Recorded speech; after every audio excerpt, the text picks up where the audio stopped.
Hey everybody, it's Stefan, the Old World Gamer, along with Scott Devin Kane, and welcome back to another episode of Retro Indie Pixels podcast.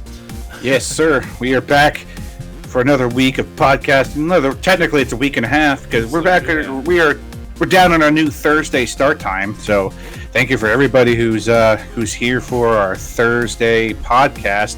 We're gonna have a big one for you this week. We're just gonna warn you ahead of time. Get your soda, get your popcorn, get your snacks. If you haven't had dinner, you might want to go get that for yourself real quick, because we got a big one for you this week. We have a lot to talk about because we have like an extra 4 days worth of content that we can let you guys know about. So next week we'll go back to our regularly scheduled only week worth of news, but we've got like 10 days worth of news to go over. So, sit down, buckle up, buckaroos, because we're hitting you hard this week. Yeah, indeed. So, and I've also got the stream listed as the same thing. It's a longer podcast. You guys are used to long podcasts from us anyways, so you're probably mostly used to it. You probably break them down and watch them in hour segments yourself. If that's the case, that's fun. I'm cool with that. That's awesome. As long as you keep listening, that's all that's important. That's what we are. Keep you interested. That's all that's important. So. Yes, sir, and madam. So, without further ado, I will, sirs and madams. Sorry, there are more than just one or two of you out there. Excuse my French, but whatever. Anyway, so without any further ado, we will head over to my news. First, bunch of news segments as usual, covered by VG247.com. So the first one is going to be the new stuff coming up on the Epic Game Store, free stuff. We had, let's see, the Messenger is the latest freebie available through Epic Game Store. You can download the Messenger for free now through November 21st. In the game, you take on a role of a ninja tasked with delivering an important scroll, and also have to contend with the demon army. The action platformer features acrobatic gameplay, character upgrades, new abilities, hidden levels, and branching paths. Next week, it will be replaced by Real-Time Tactics meets Roguelike Bad North Jotun Edition. In it, you will do your best to defend your island kingdom against a horde of Viking invaders. It looks rather charming, but don't let that fool you. You need to position and relocate your troops to fend off enemies, which have their own counters. Also, if you lose a commander in battle, they are gone forever. If you lose everything, it's game over. Bad North Jotun Edition features procedurally generated islands and unlockable upgrades to use on your troops. So, as soon as I saw that the Messenger was available on Epic Game Store, I went and instantly downloaded it, because it was one of those games that I have been dying to play. I got it for free with Twitch Prime, so should have most people. Yeah, that too. But if you didn't do all that stuff, you can get it right now on Epic Game Store for free until, November 21st. So you got a week. Actually, these Thursday podcasts are going to be really nice, because now when we tell you about like the Epic Store stuff, it's actually going to be there for a week, because I think that's when like the new stuff for Epic comes out. So, got that going for you. So, as normal, on the day or the day of the podcast, I do my news research and get myself ready to go. I was disappointed I had to do so this week, because I was playing the Messenger, and this game, oh boy, it is so good. Oh yeah, there's people already speedrunning it, dude. Oh my god. Mexican runner already jumped on that right away. I'm pretty sure JC's tried it at, like a bunch of the big runners all tried it at, I'm pretty sure. And everyone loved it, because it's a good game. It is a good game. Yeah, it has very, very strong Ninja Gaiden vibes, like original, like NES Ninja Gaiden vibes, which is a good thing. But the game feels mostly less about fighting enemies and more about precise platforming, which again is fine, because that's fun in itself. Yeah, that's a challenge. So and trust me when I say, as soon as the podcast is over and we go our separate ways, my ass is going to be on the Messenger, finishing that game. And That's what he thinks now. Looking at the speed runs. I mean, when they say branching paths, there's a lot. There's a lot of things to pick up, like little secret areas, like little gems you use for upgrades. The game is really, really, really cool. So, if any of you don't have it yet, hit the Epic Game Store, get it for free until the 21st. You have a week from when I'm saying this right now to pick up the Messenger for free. You will not regret it. So far, I am dying to continue to playing this game. My podcast. So, anyway, so moving on. Oh boy. Ooh, do I have things to say about this? The Game Awards 2019 will be shown in select Cinemark theaters this year. The tickets come with a showing of Jumanji: The Next Level. Tickets for December 12th include a viewing of Jumanji: The Next Level, followed by the Game Awards 2019. There will be 53 participating Cinemark cinemas. You can check to see if your local theater is participating through here, or through a link they have there. Tickets will run you $20 each.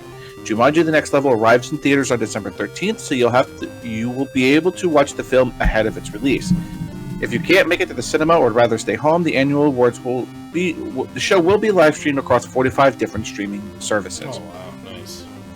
All right.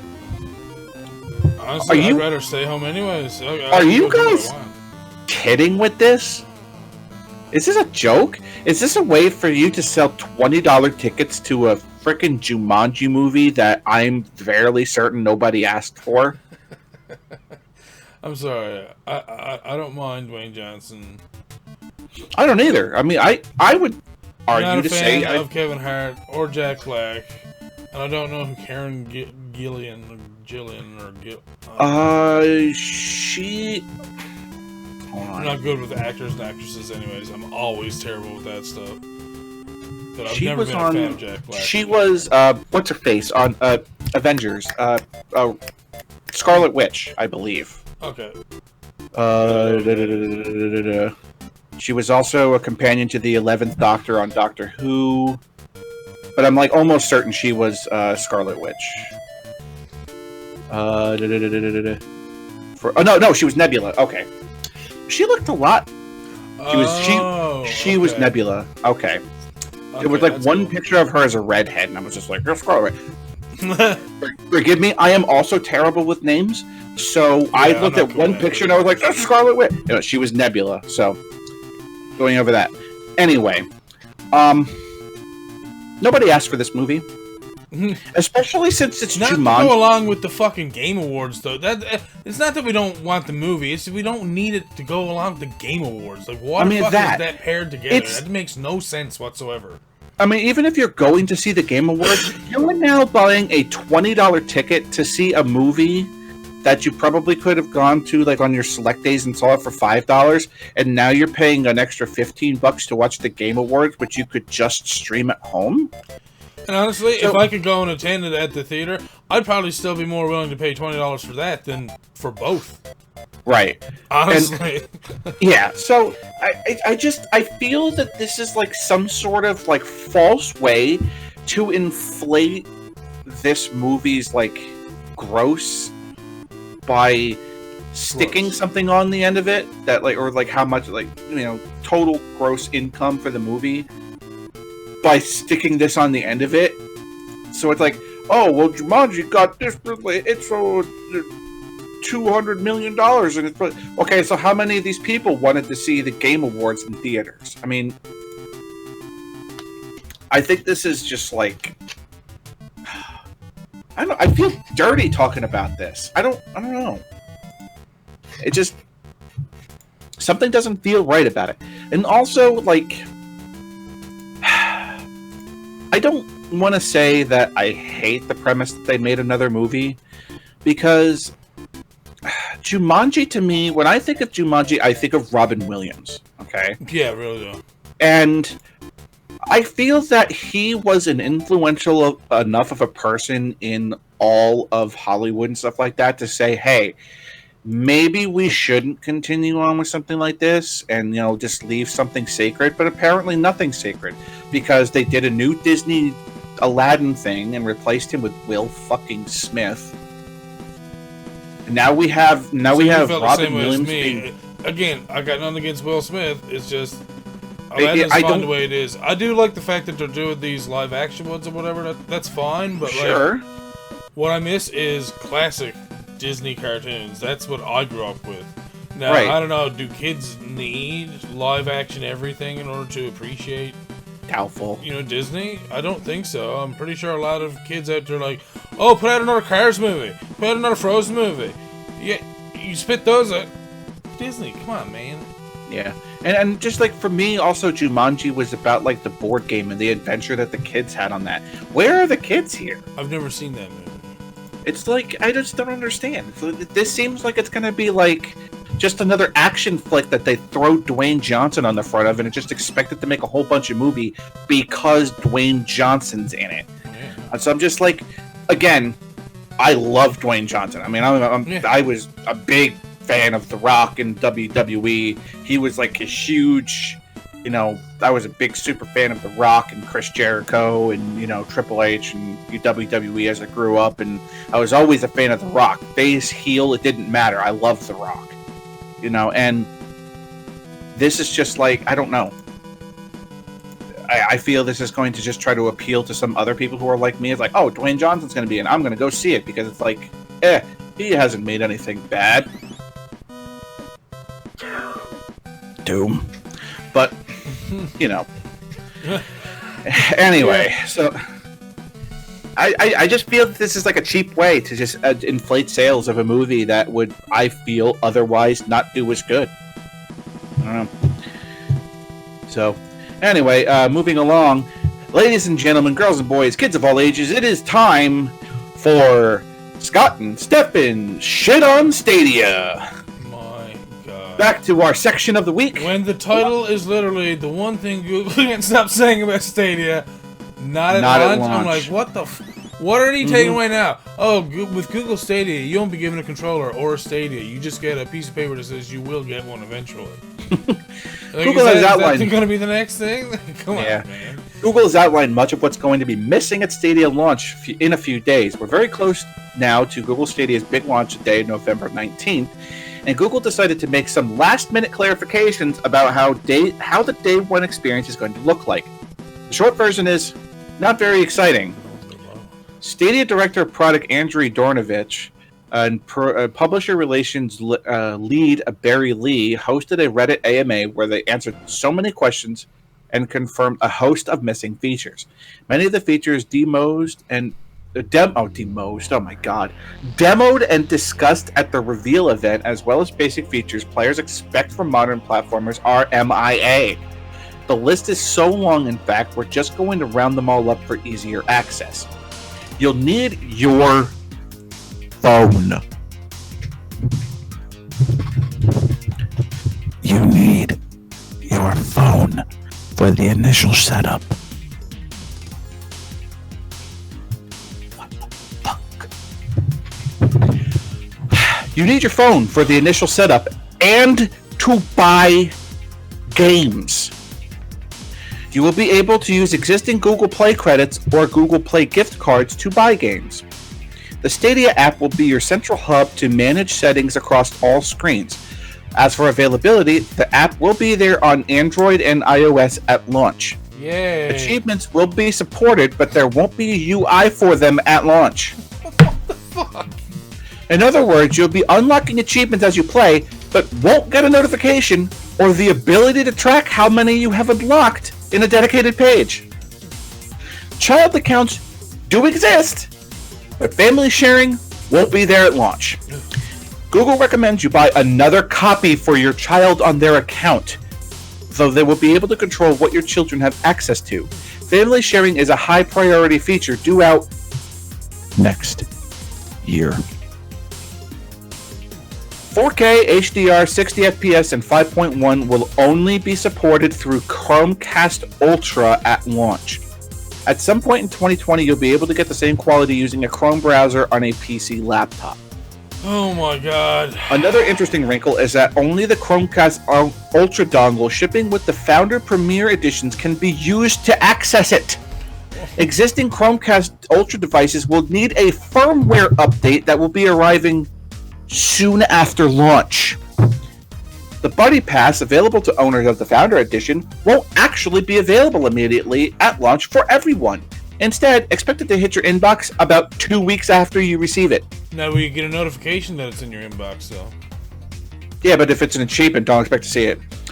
Several of Stadia's unique multiplayer features, such as Stream Connect, sharing version of the stream with another player, State Share, giving another player control of your game, and Crowd Play, jump into a YouTuber's game through a video live stream, won't be there at launch. The first Stream Connect game will launch by the end of the year, whereas State Share and Crowd Play games will start to appear next year. The AMA also gave us a brief look into Stadia UI, which you can see in the video embedded above. Stadia Pro launches November 19th in 14 countries with a whopping 12 games.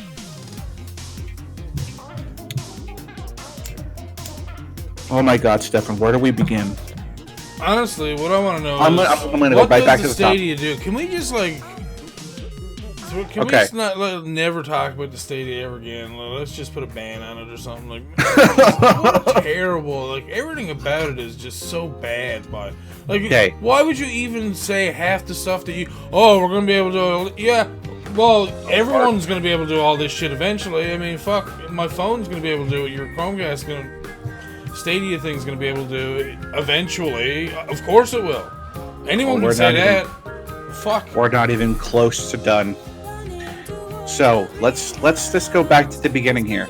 You need your phone for the initial setup and to buy games. Are you fucking kidding? Yeah, that sounds terrible. If you happen to be one of those people that don't believe in cell phones and don't have one, fuck you. You can't have a Stadia. You have it for work, so you have it for literally calling and texting. That's it. Yeah, that's it. So then all of a sudden, okay, well, you still can't use your Stadia. Well, that's awesome. It's like, are you guys actually fucking joking with this? It's like, how? How do you just... What? How do you possibly do this? Like, I don't understand.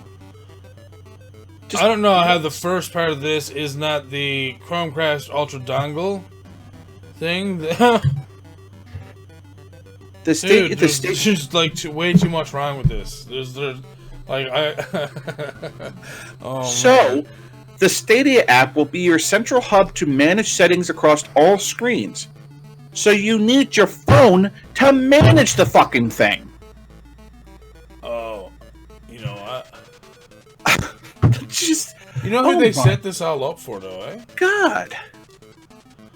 For like phone companies can sell phones. All the big people on YouTube who can actually say that the Stadia is great and who probably be given Founder and Premier editions, who actually get the Chromecast Ultra dongle. Oh yeah. Who probably won't care. They'll be like, hey, I get 12 games. I can take 12 weeks to do one game a week. Perfect. I'll get a couple million views for each of those videos, and I'll be sucking off Google at the same time. This is a win-win situation. Oh! Achievements will be supported, but there won't be a UI for them at launch. In other words, you will be unlocking achievements as you play, but you won't get a notification or be able to track how many you've unlocked in a dedicated page. Are you fucking serious? How? How is this not something that's included? So how do you even know that you're getting achievements? And when they finally do get it to work, do you have to go and get them again? Yeah, I don't just the child accounts and the family sharing not being there at launch. Okay, whatever. This is whatever. Not a big deal. I mean, you know, some people might care, some people might not. We don't care, obviously, as much. Yeah. But like 4K HDR, 60 FPS, and 5.1 will only be supported through Chromecast Ultra. Okay. Oh, you need the Chromecast Ultra dongle with the Founders or Premiers edition to even use it. If you already have a Chromecast Ultra, you need a firmware update that's not coming with this system. So if you do not buy a Founders or Premier edition, you can't use your fucking Stadia at launch. Are you fucking serious? Are you actually kidding? You can tell me right now that when this thing comes out and I go to the store and I buy a Stadia and I bring it home because I don't have a Founders or Premier Edition, I can't fucking use it? Is this for real? Did you not hear me when I said that it was set up for all the big people on YouTube? Oh, of course it is. To say how great Google Stadia is. So that people can't bitch about it. All the bitching stuff will go to the side because the people who are bitching about it are the unimportant people who didn't get the Founder Premier's Edition. And here's another thing for you. The Buddy Pass, who are getting the Founders Edition, won't actually get it at launch. You have to wait 2 weeks for it. What? And then all the multiplayer features, none of it's coming. Yeah, see, again, like, I don't want nothing to do with Stadia. I don't even want, like, actually, no, I want one to keep wrapped up and I don't even want to open it. I just want to put it on a shelf. I want to pay like $5 for it at a flea market or something. That's all. Yep. I just want to put it over on the shelf and be like, yeah, it's there. It's just absolutely, it's uncanny how fucking terrible this shit's going to be. And because these things are going to be thrown into the hands of big big YouTube stars, big Twitch stars, big Mixer stars, this stuff's going to be thrown into their hands for free, are going to have all the stuff. All they're going to do is sing the fucking praises of this thing, and they're going to sell because fucking Ninja's going to promote it, because Markiplier's going to promote it, because all these fucking people are going to promote it because they're going to get it for free and they're going to get everything. I hope any of you that are listening to this podcast right now do not be fucking fooled by this bullshit. Yeah, I would never buy one of these. So, here's another thing we're going to talk about Stadia, the 12-game lineup. Here is every launch title coming to Google Games streaming service Stadia. Google has unveiled its full 12-game launch day lineup for Stadia, which arrives next week on November 19th. And it includes a good mix of blockbuster releases from Red Dead Redemption 2 and Assassin's Creed Odyssey to Destiny 2, Mortal Kombat 11, and the complete Tomb Raider reboot trilogy. You get Assassin's Creed Odyssey, Destiny 2, Guilt, Just Dance 2020, Kine, Mortal Kombat 11, Red Dead Redemption 2, Rise of the Tomb Raider, Samurai Showdown, Shadow of the Tomb Raider Definitive Edition, Thumper, and Tomb Raider Definitive Edition. So, my first question, Scott, is how many of those are only for the Google Stadia? None of them. I'm pretty sure just GYLT. Maybe. I could be wrong. I just looked up GYLT, and it does say there that platform is Google Stadia. So if it's Google Stadia only, it looks like one game. One. And you know what? I would be happy to give that developer the time of day, but I don't care about the rest of them because they're all AAA titles that most people played. Most of them are. I don't want. I shouldn't just lump them all together, but you know what I'm saying. Yeah. Like these are all just re-releases. It's like no. Why would I play for games that I already have somewhere else? Like. So, ladies and gentlemen, when you get your Stadia and you open it up and can't fucking play it, 25%, 1/4 of the games that you can play are Tomb Raider games. 1/4 of the games are Tomb Raider. Also, who makes Assassin's Creed? Oh, EA?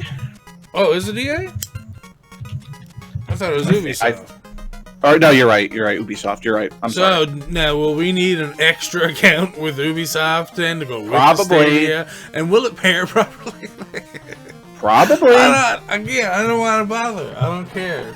I'm not same thing with Red Dead Redemption 2. You're probably going to need their account too. I'm done with the Stadia, dude. It's like... the company has also unveiled another 14 games that are slated to release on Stadia at some point before the end of the year, although there's no release date just of yet, which is Attack on Titan 2 Final Battle, Borderlands 3, Darksider Genesis, Dragon Ball Xenoverse 2, Farming Simulator 19, Final Fantasy 15, Football Manager 2020, Ghost Recon Breakpoint, Grid, Metro Exodus, NBA 2K20, Rage 2, Trials Rising, and Wolfenstein Youngblood. Scott! So, like, half of this shit are all sports games. Yes, sir. These are all games that are out already. I don't care. Mm-hmm. Yep. These are not additional 14 games. No, it's not. Scott gonna be like, oh yay, Borderlands 3 for Stadia. I'm sure it's gonna be different than what I'm playing already. It's not. It's gonna be Borderlands 3. The one that I'm playing already. Sometime this year. Sometime this year. Oh my Maybe God, after man. all of the fun events in Borderlands 3 have already come to an end. So, ladies and gentlemen, boys and girls, children of all ages, the Retro Indie Pixels podcast is now going to close the door on the previews of Google Stadia. We may talk about its release and how it caused some Best Buys and some Walmarts to explode on opening day. But for now, we're done talking about it before its release. And I just leave you with this. Just don't do it. Just don't. Just don't. You want to stream? Hey, see our podcast here that we're doing? We're doing on Twitch. It's that easy, guys. You see all these games here that aren't named Guilt? You can get them on like Epic Game Store or Steam. All of them. I believe, anyway. So just do yourself a favor. And I don't even know what they're retailing for. I shudder. I shudder. I want to know. Who cares? Seriously, I don't even care. I'm not going to be buying the games. You're not going to buy the games. Who cares so much there? You know what? You're right. We're moving on. Anyway, The Witcher Netflix series is going to be renewed for a second season. The Witcher Netflix series has been greenlit for a second season, which should come to no surprise. Netflix announced on Twitter Tuesday it has renewed the series for a second season ahead of season one's December debut. Hopefully, it will prove popular enough for even more seasons to come, considering showrunner Lauren Schmidt-Hissrich has ideas for 7 seasons at the present. The first season of the Witcher series will be available to stream on Netflix beginning December 20th. So we have that to look forward to. Excuse me, 1 second. That was dinner. I'm sorry about that. Need a little drink there. Anyway, so I'm actually pretty excited for this. For like what little previews that I've seen for The Witcher, the live action show, it looks pretty good. You know, who they have there for Geralt looks pretty close to the actual character, so I'm looking forward to it. Anything that's like medievalish like this, that especially that's a good game.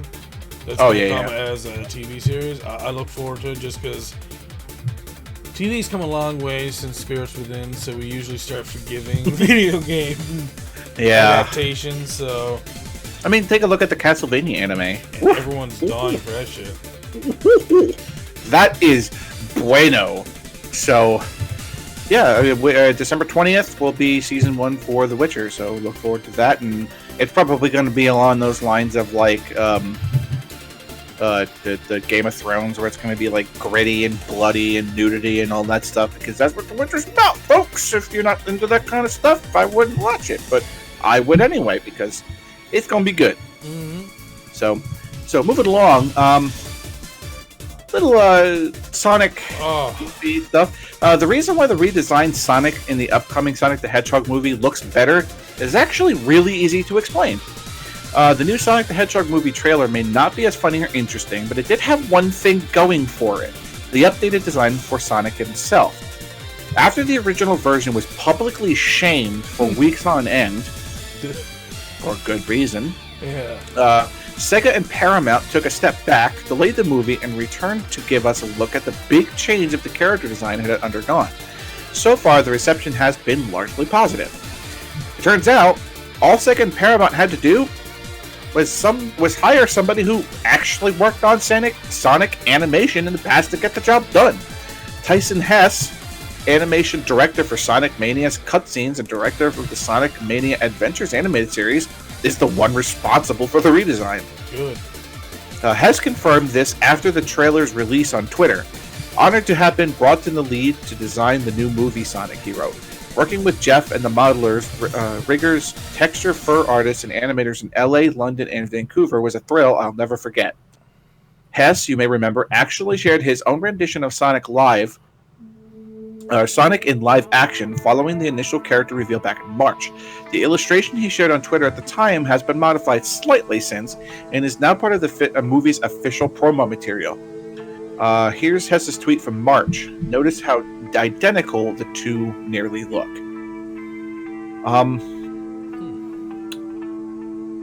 Ladies and gentlemen of the internet, you did it for the first time. Well, I can't say for the first time, but I want to say for like the gaming community of like, you know, moviegoers, for those of us who want to go and see video game movies, you finally did something. You got that terrible Sonic out, and they actually were like, what would be a good way to make this Sonic more appealing to other people, you know, so it doesn't, you know, look like complete fucking dumpster fire? Maybe we should hire somebody who's already done it. Congratulations. It's because not only because it's everyone on the internet, it's because a lot of the people on the internet are gamers. Yeah, and because of that, and it's a gaming movie or a movie based off of a game, then we have a little bit of like, you know, pull and where that should go. So I mean, of course, if you get the diehard fans seeing something and they think it looks terrible, that you should probably jump on fixing that right away. Because if your diehard fans think there's something wrong with it, then maybe people who don't like the series as much probably won't get on board either. Right. So, and I would say if there's any fan group that is more dedicated to their game, it is Sonic fans. Yeah. And I don't think any games fans come even close. The Sonic fandom is absolutely rampant. It's everywhere. Sonic is in everything. You know, you could just like look up Sonic, you know, eating Quaker oatmeal, and you could probably find that on the internet somewhere. You know, because Sonic's literally just in everything. Don't actually Google that because it's probably not a thing. But now that I said it, it's probably going to happen. But you know, they are the most, and I want to say they are the most dedicated fans to their game. Like, bar none. Nothing comes close. So when like that first movie trailer came out, they had every right to be as bad and or as mad and livid as they were, because finally, 20-something years after the initial creation of their beloved character, that's what you give us? Aw, hell no! We're not going to stand for that. And good on you that you did, because it was bad and it was terrible. And good on you, Sega and Paramount, to actually have enough brains in your head to go, why don't we just take this guy who's already done it, have him do it again? Hey, alright. Sounds good. I mean, it's never going to be perfect. It's never going to be the Sonic that everybody wants. I think it's going to be very difficult to hit that nail on the head, especially because you're taking a pixelated character and making them into a CGI. I just don't feel it's going to be able to be perfect. Close? Sure. Perfect? I just don't think it's possible. Maybe I'm wrong. Maybe over some time, whenever this movie finally does decide to come out, maybe they will get it right. But that first rendition of it, that wasn't right. That wasn't right at all. There was nothing right about it. So maybe we'll actually get a gaming movie that's not too terrible bad and has the CGI in it. I mean, maybe that means we can start doing other games as movies. That would be fun. Right. Let's do another Double Dragon. I mean, I didn't mind. Let's not talk about that. Perfection. But other than that, yeah, Bobo's like, what the fuck? Anyways, sorry. I mean, Detective Pikachu got it right. All that stuff looked really good in that movie. So maybe we are finally getting to the golden age of gaming movies. Let's just cross our fingers and just hope that something like Dragon Ball Evolution never happens again in our lifetime. Jesus. Anyway, so moving on. Minecraft Earth Early Access available on iOS and Android mobile devices in the United States. U.S. residents can now enjoy early access to Minecraft Earth. Minecraft Earth Early Access is now available on iOS and Android mobile phone devices in the U.S. Previously only available in the UK, Australia, Canada, Iceland, Mexico, and other regions, the US can now get in on the fun. Alongside the news, Microsoft announced the Mobs in the Park experimental event. If you live in New York City, London, Sydney, you will find all sorts of mobs popping up. Literally. Players in these cities will find life-size statues. These events will feature a customized adventure as a way for players to get their hands on exclusive access to the all-new Jolly Llama mob in-game before it's globally available in December. You'll be able to find these statues in the following cities: Hudson Yards in New York City, the Queen's Walk in London, and Campbell's Cove in Sydney, Australia. These events will run from 10 a.m. to 7 p.m. local time for 3 weekends. Well, at least, if you don't live anywhere near New York City, at least you're going to have the availability of at least trying this out soon, or, now. So get out there and chop down some trees and get all your rocks and make your big giant penises in the middle everywhere, because it's time now. Because you know what's going to happen. There's no getting around it. It's just not feasible to get around that's going to happen. Anyway. Until we get someone who's like a really good builder who says, you know what? I'm going to go camp in these hills or in this very scenic area where no one's around for a while. And I'm going to build something awesome here so that when they come up upon it, they're going to be like, what the fuck? Who done this? And how incredible does this look? Right? That's what I'm waiting for. Yes. Don't misunderstand me. That's not going to be the only thing people would do. Oh, no, but that's going to be a lot of it. Oh, of course. You're going to be looking at a hotel and there's going to be a big old cock right across the top of it being like, enter here. Yep. And there are going to be those people who are like those dedicated Minecraft artists who are like ungodly good. Like I've seen some of those guys make like pixel art characters. Like I've seen the guys make like Mario from Mario World or Chrono from Chrono Trigger, and like how like unbelievably detailed some of these things that they make are. They're just like they're unreal of like how good they are. Mm-hmm. So I can say that I'm looking forward to both. I'm looking forward to see how many people are getting in trouble for making dicks and how many people are going to be famous because they've made like these grand places out in the middle of nowhere so that like when somebody goes on a hike and like, hey, let's Minecraft World. Oh, wow, there's a castle over here. That's cool. So that too. It goes both ways. I'm going to go out in the ocean on calm days and make Atlantis there just for people to look at from the shore. Right. So, anyway, moving on. Overwatch players can earn the Dr. Ziegler skin by participating in Mercy's Recall Challenge. This was as of Tuesday. The skin teased in Mercy's Overwatch short earlier today can be yours. The Overwatch players can unlock limited time rewards, including the legendary Dr. Angela Ziegler skin, by winning games and watching the game played on Twitch now through December 2nd. To earn various prizes, you will need to have wins in quick play, competitive play, and arcade. Winning will earn you a limited time player icon, 2 sprays, and the legendary Dr. Ziegler skin, in addition to weekly rewards. Here's how the prizes break down. Wine, 3 games. Nice. Typo.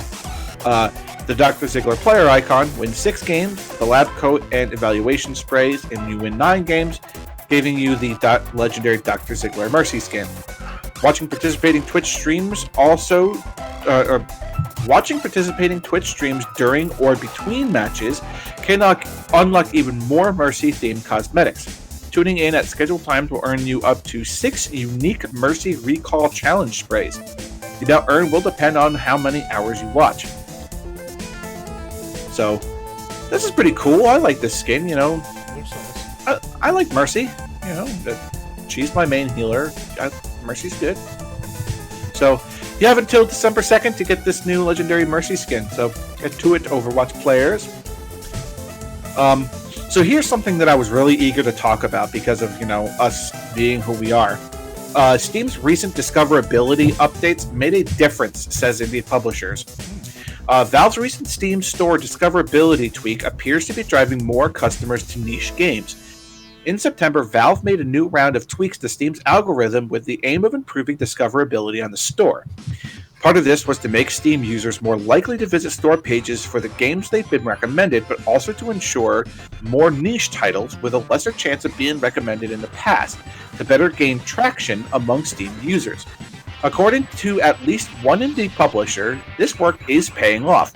No More Robots' Mike Rose revealed on Twitter that 40% of the visits to the store page of the recently announced Yes, Your Grace happened through discoverability on Steam.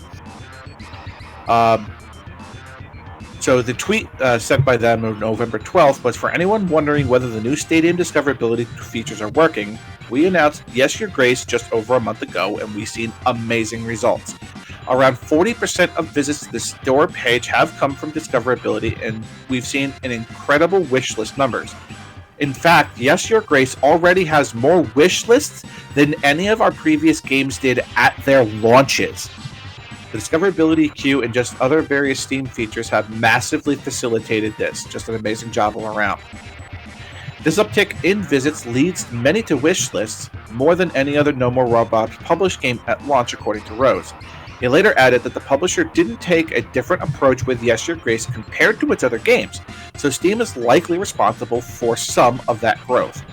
Yes, Your Grace is a humorous kingdom management RPG where you'll be asked to make military, state, and political decisions, some of which may be more cruel than others. It's out early 2020. I'm pretty sure might have helped with that. Right? I think we last podcast we talked about Yes, Your Grace. I'm pretty sure we did. But possibly, yes. It might have been last podcast or the previous one, but we definitely did talk about Yes, Your Grace.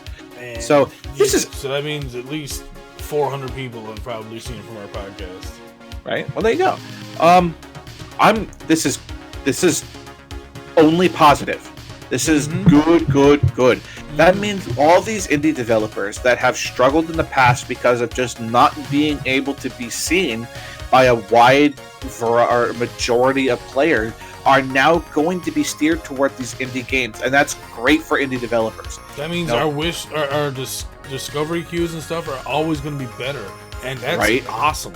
That's good, because, you know, that's my favorite part of the podcast. So, you know, I kind of want to see more good stuff. Yeah. Because we've had some queues that have been, like, just absolutely fucking dreadful. Where, like, 8 or 9 out of the games are just, like, WTF, mate. Yeah, you know, at the same that time, kind of it also depends on what I've been playing that week. So what I try to do now is, before the podcast, I'll go and I'll play a couple of good games that I know I like, that are, you know, pixely, you know, nostalgic retro type games, and then hopefully then that our discovery queue will show us more like that, so we can keep showing you good games, good stuff that we all want to play.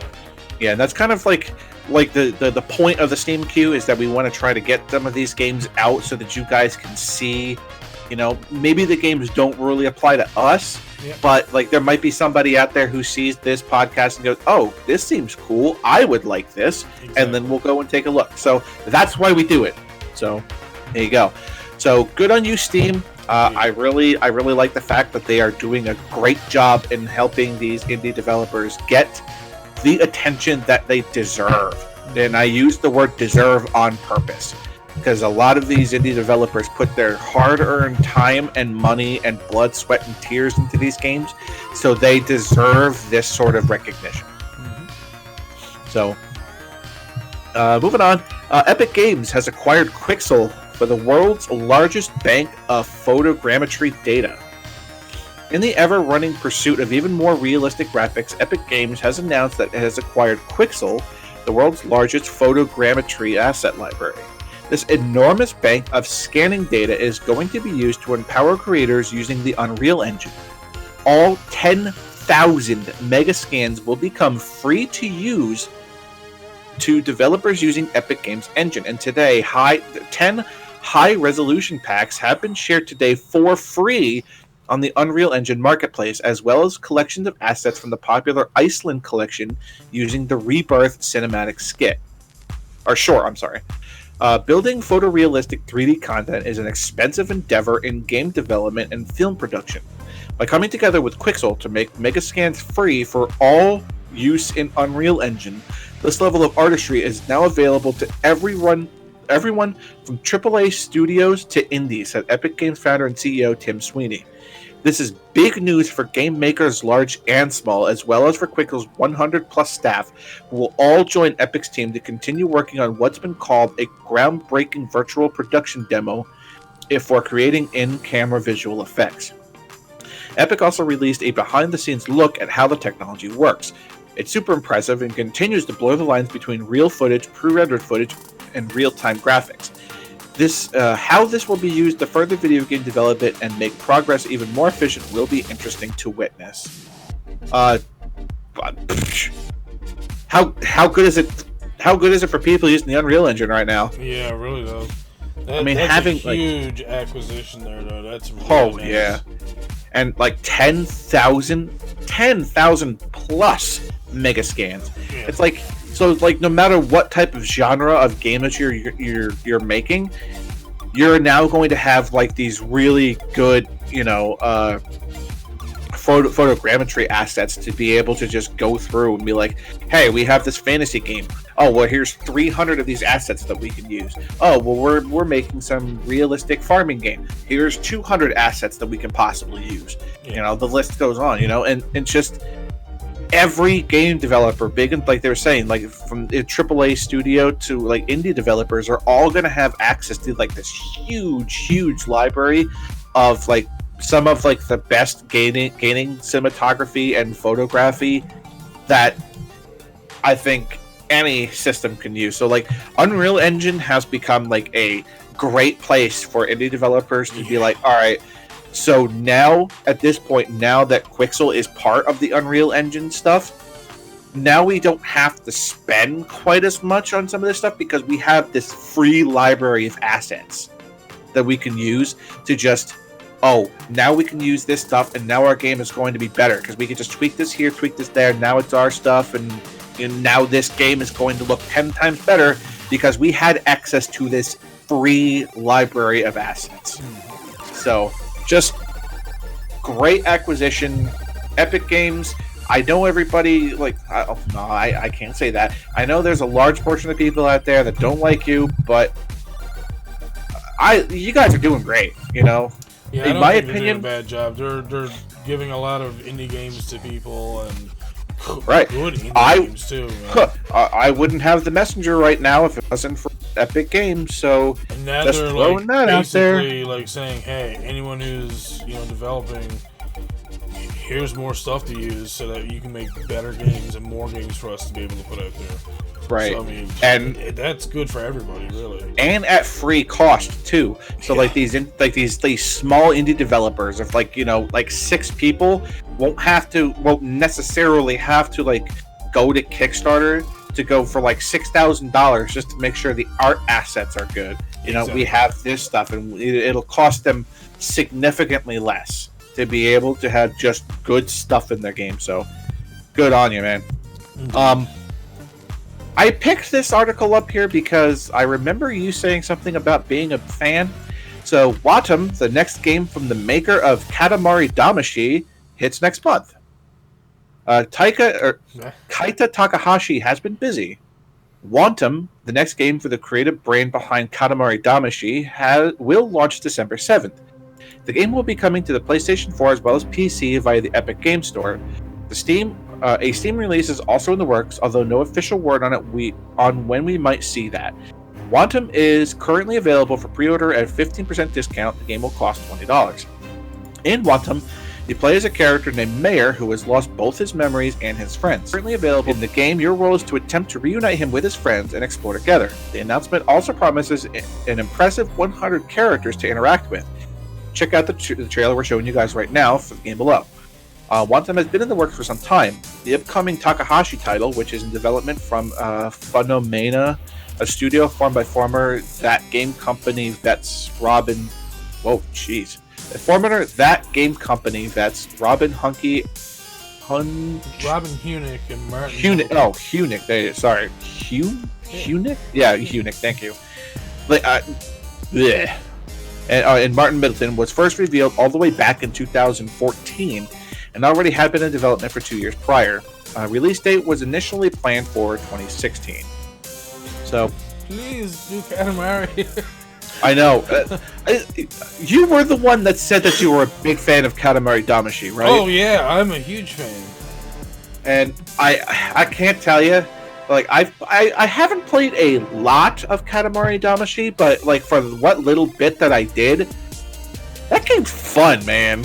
Watching it, like it might not seem as fun, maybe. I don't know. I don't mind watching it because I usually get in like, oh no, I went in for that. Oh no, like a lot of times you just feel like after you play it yourself, you feel like when someone else is playing, you're like, stop, let me have the control. Right, that. It's one of those games where so. it's like so frustrating to watch because you're like, just roll over that, get that. No, you exactly. So like, every time you see someone turn a different direction than you would, you're like losing your mind because you're like, I know what's over there. Go get that stuff. But I mean, people have different ways of getting different things. So you know.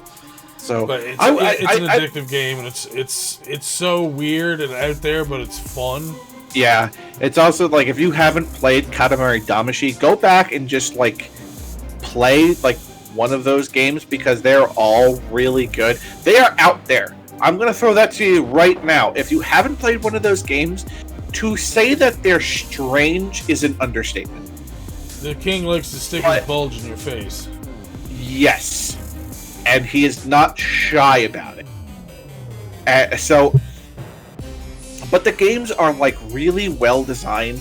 The story is a little weird, and the game is a little weird, but it's fun. It's super fun, and you never knew how satisfying it was to roll up cats into a ball.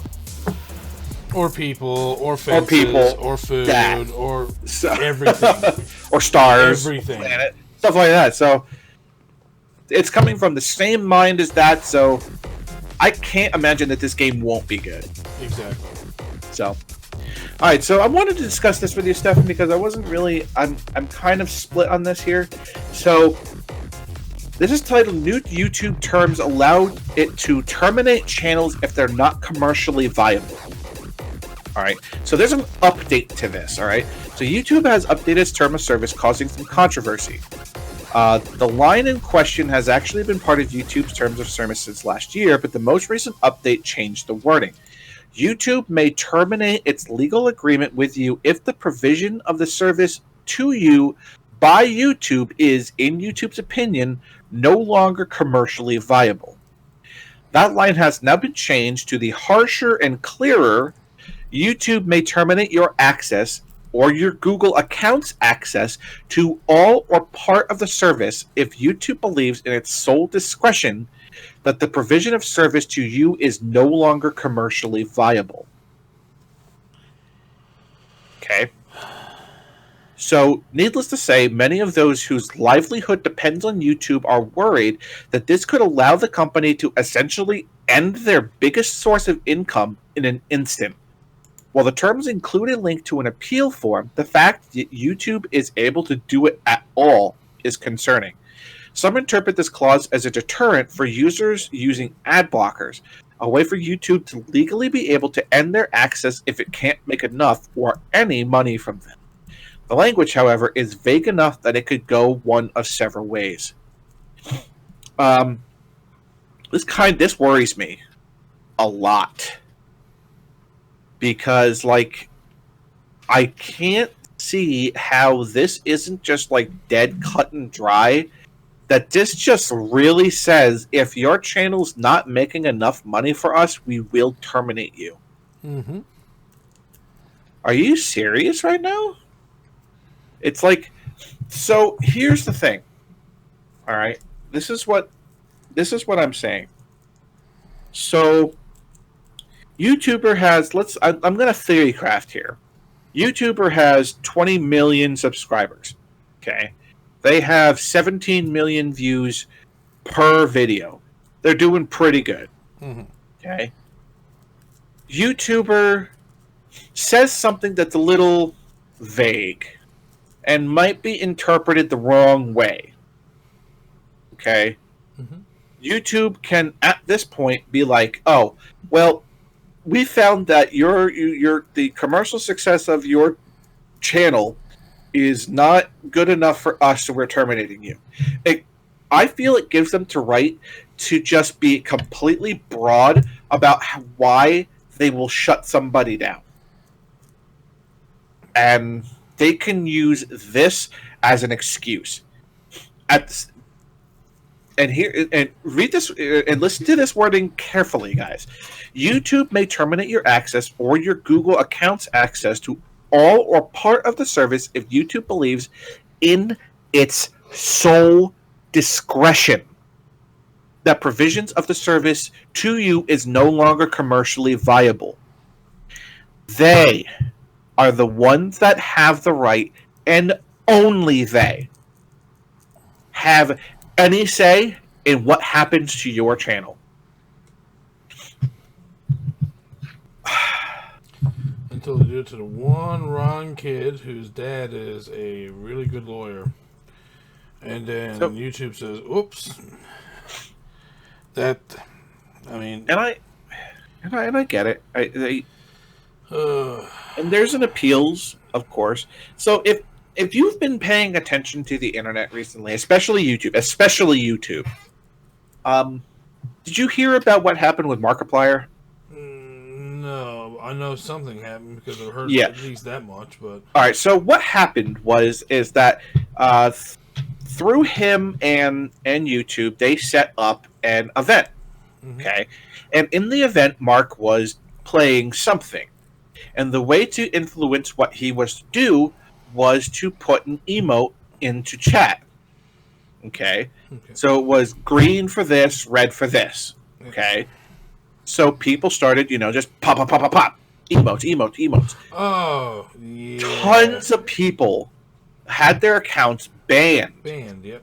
And just like straight up and not even some people lost their Google accounts. Yeah, you were talking about this last week, dude.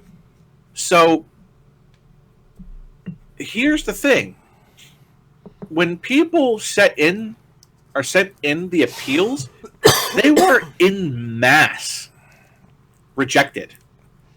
And they were just... So later on, YouTube did admit that, the appeals process was a mistake and they fucked up. They literally said it in those words. We fucked up. Okay? So, but here's the thing. So, what stops them from just being like, oh, well, we put the appeals in and, just mass rejection. What's going to stop a guy that has 100,000 subscribers? Well, what's going to stop that? The head of YouTube development or whatever it was called Markiplier, and they got that whole thing, taken care of. Mm-hmm. But he's also a YouTuber that has 25 million subscribers. Okay, there are some guys out there that have 100,000, 150,000, but that YouTube is their livelihood. It's their, 9 to 5. Yep. It's their paycheck, and it's how they put dinner on the table, and it's how they keep the lights on. And they don't make metric butt tons of money like the big names do. But at the same time, it's what they do for a job. It's what they do for a living. And if these channels just randomly are just YouTube is just you know what? Your AdSense really isn't making it out for us. Too many people are watching you that have ad blocker. Sorry, man, you're done. Pop! Just like that. With no reason. With sole discretion of YouTube only because your channel wasn't making them enough money. This is a problem. There's smarter ways of doing this stuff without forcing it. Well, by forcing it without forcing it, if that makes any sense. If I was watching a video on YouTube and they decided, hey, we're going to take your full screen video and we're just going to make it slightly smaller. We're going to put an ad down here on the bottom, an ad here on the side, and you can't close those ads. Your ad blocker can't do anything to them because they're actually permanently embedded into the video. You have to, I don't know, maybe do whatever they do so that you're forced to have those ads. If they're there on the side, that's fine. For me, I could care less. To me, I don't feel like I'm actually being forced to look at an ad. Yes, it's there, but I don't care. I mean, we're on something right here, and we have an ad here for Ford. Do you think I'm at geez, I need to go buy a car now? No, I don't care right now. I'm still looking up at YouTube and reading some of the stuff that it says there and just thinking it over. I don't care about the ads. If I was really into the ads, I'd be like, okay, skip this. Oh, look at it for, an escape and an edge. Oh, okay, own every road. Okay, maybe that's what I'll do. Yeah. No, if we're into ads, we'll go and look at the ads. That's the thing. So, yeah. If you just put them, if you want to put them embedded somehow in the video, fine. Force us to watch, but don't go taking away people's accounts and shit for that stuff. Make them make money for you. Yeah, and sorry about that, guys. I need to clean up my camera. That's fine. But anyway, I can't. I don't see why a big company like Google and YouTube can't, spare some time and a little bit of extra money to say, okay, how can we make smaller people make us more money so that we're happy with leaving them there and just doing whatever they're doing, and we're happy that they're still doing what they're doing, even though they only have 200 subscribers or 2,000 or 20,000, no matter how many that they have. So that way, you don't have to get rid of accounts, but you're still making money somehow. Figure it out. You have enough people, you have enough money, figure it out. Have you watched YouTube recently? No. I don't know if you've seen, nope. But the sheer amount of ads that you get of ads right now. And I swear to God, I am so fucking tired of hearing about Uranus General Store. Okay. If I the first couple times, it was oh, that's a really cute name. Go get your fudge from Uranus, blah, blah. It's okay, yeah, it's fine. But I've seen the commercial, and I won't exaggerate, because I'm on YouTube a lot, okay? Mm-hmm. If I have seen that commercial 500 times, I'm probably lowballing. Because let's just say this afternoon I watched the Glad Jonas saves and speedrunning, or whatever it was. At the 2-minute mark, 2 ads. At the 5-minute mark, 2 ads. At the 8-minute mark, 2 ads. And it's the same fucking ads every single time. It's the same. Uranus General Store plus whatever's after it. Probably a Nintendo Switch advertising for Octopath Traveler or for Cadence of Hyrule. How many subscribers does he have for his channel? Glad Jonas? That's a really good question. Let's take a look. Even if you had to estimate. I could go right to it right now. Okay, he has 119,000 subscribers. All right. So, I'm not sure if you've ever been partnered on YouTube or not. I have. No. You can actually choose, in a lot of these cases, how many ads you have on your videos and how often they show up. On top of it, if you're partnered, depending who you're partnered with, they also choose. They can also choose your ads, how often they happen, and how many happen at a time. See, you're giving me a little bit of thought here, because now that we're talking about this YouTube thing, what if you have creative control over how many ads show up on your thing? Mm-hmm. Maybe they'll be like, oh, well, this guy has a 15-minute video and he put 7 ads on it, but this guy over here has a 15-minute video and there's only 2 ads on it. Well, you're not making us enough money over here, Mr. 2 ads per movie. Yeah, sorry. But then you also have to think about those 2 ads were for Coca-Cola and for GMC or whatever, and whereas those other 7 ads were for this little mobile game and this thing and that little thing Right. and this little snack that you can buy. So then they're looking at, well, Coke and, GMC, those are big companies. Whereas, like, seven of those, there's a billion ways to look at it. Dude. Again, like, depending on how you choose all this stuff, and, like, the bigger you are, the bigger the companies that you have for ads and stuff. So you don't really get to choose which companies you represent. That's all done by YouTube. So, I mean, someone who has 1 million subscribers is more likely to have someone like Coke as opposed to someone like myself who might have, like, oh, do you want to have no ads on your videos? It's like, wait, hold on. I'm getting ads on YouTube about stopping ads on YouTube. What? How does YouTube allow that? Yeah. Like, that's what I'm saying. Like, you don't want people to use ad blocker, but you have an ad under from people who are offering ad blocker for your service. Yeah. Like, so it's really strange, and this seems like so incredibly vague that they can just like pick and choose who exactly gets who gets to stay and who gets to go. Mm-hmm. And I have a feeling that like these channels that have only like 50,000, 100,000 views or 100,000 subscribers are going to be in danger of just like, and it could be for like any of these people who are like, oh, hey, I'm doing this for fun, but I'm also making like, $100 a month or something like that. Nothing huge, but it's like, for people who are living on unemployment or something, an extra $100 a month that they don't have to pay taxes on, right, is fantastic. Yep. Well, they probably do have to pay. I don't know how taxes work, as you can tell. But yeah. But you know what I mean, though. We get the point. Extra money is extra money, which is fantastic. No matter who you are, extra money is always good. And for someone like me, I won't say that I live paycheck to paycheck, but it's like I don't live lavishly. I don't have like 16 cars or anything like that, but my bills get paid, Yeah. And you know what, like an extra $100 a month would mean to somebody like me? That'd be awesome. Yeah, dude. Just to say, here's an extra $100 a month in your pocket to do with whatever you want to do. Right. Cool. That would be great. I could collect games again. Oh, I could take my wife out to dinner once a month. Like do a nice dinner or something. Like I can go buy my kids something great for Christmas this.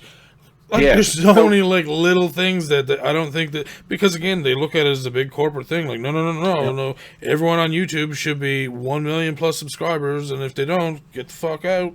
Mm-hmm. Go find a better place to be at. It's like, man, stop doing that. It feels like segregation. I know that's a strong word to use. But, that's a very strong word. But when you think about it, that's kind of how it feels. It's like, well, you guys aren't good enough, so get out. Sorry. It's like, Jesus. Sorry that, I don't have the personality of this person who was brought up in a household where they were taught to do this, or, they had a lot more money or had a lot more opportunities, or, their parents work in, these bigger companies that are already in the movies and TV and all this other stuff. So they have lots of great opportunities.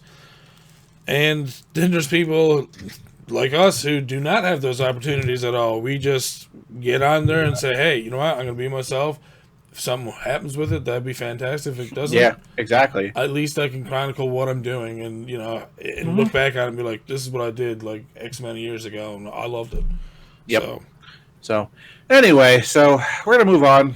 Yeah. So here's something that's kind of like, we're going to give this a little thought here. So more Pokemon games will feature a reduced Pokedex in the future, says Game Freak. The developer behind Pokemon Sword and Shield confirms that future games in the Collect 'em All series will feature a limited Pokedex. This follows a controversial decision by the studio to limit the number of available Pokemon in the upcoming Sword and Shield. We currently have no plans to make the Pokemon that are missing from the Galar Pokedex available in-game. Game Freak producer Jonichi Matsuda said told Indie Insider of their plans for Sword and Shield. This is an approach that we want to continue with future Pokemon games. In previous games of the series, two versions of the Pokedex would be offered. The regional, which would cover those Pokemon found in the habitat of the zone you're in, while the national Pokedex would cover every Pokemon discovered up to that point and was filled in by trading from other games. In Sword and Shield, the national Pokedex will be unavailable.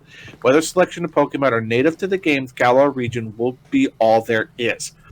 While you can trade from other games using a newly accounted Pokemon Home service, you'll only be able to bring over Pokemon already native to the Galar region. Up until now, it hasn't been possible to encounter every Pokemon in every game, so people had to transfer them from old games to the new game by using Pokemon Bank, for example. Mm-hmm. The Pokemon Home app is currently in development, which players can collect their various Pokemon, and only Pokemon in the Galar region Pokedex can be transferred from there to Sword and Shield. But the way of playing is actually not very different from before with Pokemon Bank. Up until now, you have always been able to meet Pokemon from a certain region. We encourage people to use Pokemon Home to collect their Pokemon from old games. From there, they might be able to take them from other games in the future. So take good care of your old Pokemon, because perhaps you can travel with them again in the future. News that the Pokemon Sword and Shield would limit our National Dex first drop back on E3 livestream, leading to the Twitter hashtag bring back the National Dex, with the social site encountering 25,000 plus tweets to the movement. Sword and Shield arrives this month, November 15th, which is tomorrow. In the meantime, blah, blah, blah. In the meantime, you can check out your own chat, blah, So, let me understand something straight here, Game Freak. You recognize the fact that people aren't happy with the fact that there's no National Pokedex. So you tell people that the future games aren't going to have them either? Like, why though? It all depends on where they want to go with that. Like, as an example, what I was thinking is that how nice would it be to be able to, okay, no matter which Pokemon game I'm playing right now, I can transfer my team or my Pokemon into my Pokemon Go team and be able to use my Pokemon as I want when I'm playing Pokemon Go. But when I'm transferring my Pokemon from Pokemon Go, it can only take the Pokemon that are available for that game to put into the game.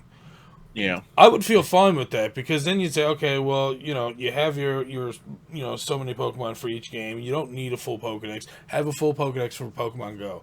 Make it all come around like full circle, so that it's like all inclusive. So that I don't know, bring more reason to it or something.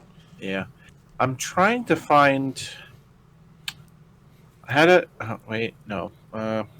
trying to find. A friend of mine had a post on Facebook about why all of this was a thing, and I'm having a hard time because I think this guy posts so much crap that it's like, because it was basically a statement of like why Sword and Shield is the way that it is, and why why the National Dex isn't a thing. And it kind of got me. So I'm going to paraphrase this because I actually still can't find this damn thing. Mm-hmm. But what it was basically about is that like Sword and Shield is the way that it is because of like halfway through they were finding that there was something wrong with the engine and it wasn't working. So the reason why like it's the way that it is because they had to like go back and like redo everything, and I don't know how truthful it is, and I'll be damned if I could find this damn thing. But anyway, so I'm kind of curious as to why, like, if you know that this is going to be a thing here, all right? You know that Sword and Shield is not going to have the National Dex. We've already got that down, and people are mad about it, but whatever. So why stick that to yourself for the future? Why say that you already know that you aren't going to do this? I don't understand. I don't understand it at all. Because like you have the opportunity to say like, well, the next Pokemon game isn't going to come for like 2 years, 3 years, whatever. So you are now saying that you already know ahead of time that you're not going to put forth the effort to make it so that the National Dex can be a thing? So why do that? I don't understand. I mean, maybe there's something I don't get. Maybe there's a piece of this Pokemon puzzle that I don't understand. I don't know. I would hope that they have an ulterior motive for it eventually, So, and somehow give us a reason. It's like, oh, okay, that's why. That makes sense. Okay, you know what I mean? Like, it's almost like we're just waiting for that to happen so that we can finally be like, okay, good. Let's not worry about it so much. Yeah, and I don't know. I definitely cannot find this tweet, so I'll have to. I basically. Oh wait. No. Okay. But just to paraphrase it, that they had to go back and they had to like fix everything. So instead of like giving us a national dex, they had to like retexture and re-render everything from scratch. So they didn't have the time because they gave themselves, a time period when they had to get it out and that sort of stuff. So if that's the truth, and that's not just some ex-employee who's pissed off at Game Freak or something like that, you have all this time to get it right for the next game. Just basically straight out say, hey, we know that this is the one thing everybody's pissed off about, so it's gonna happen again.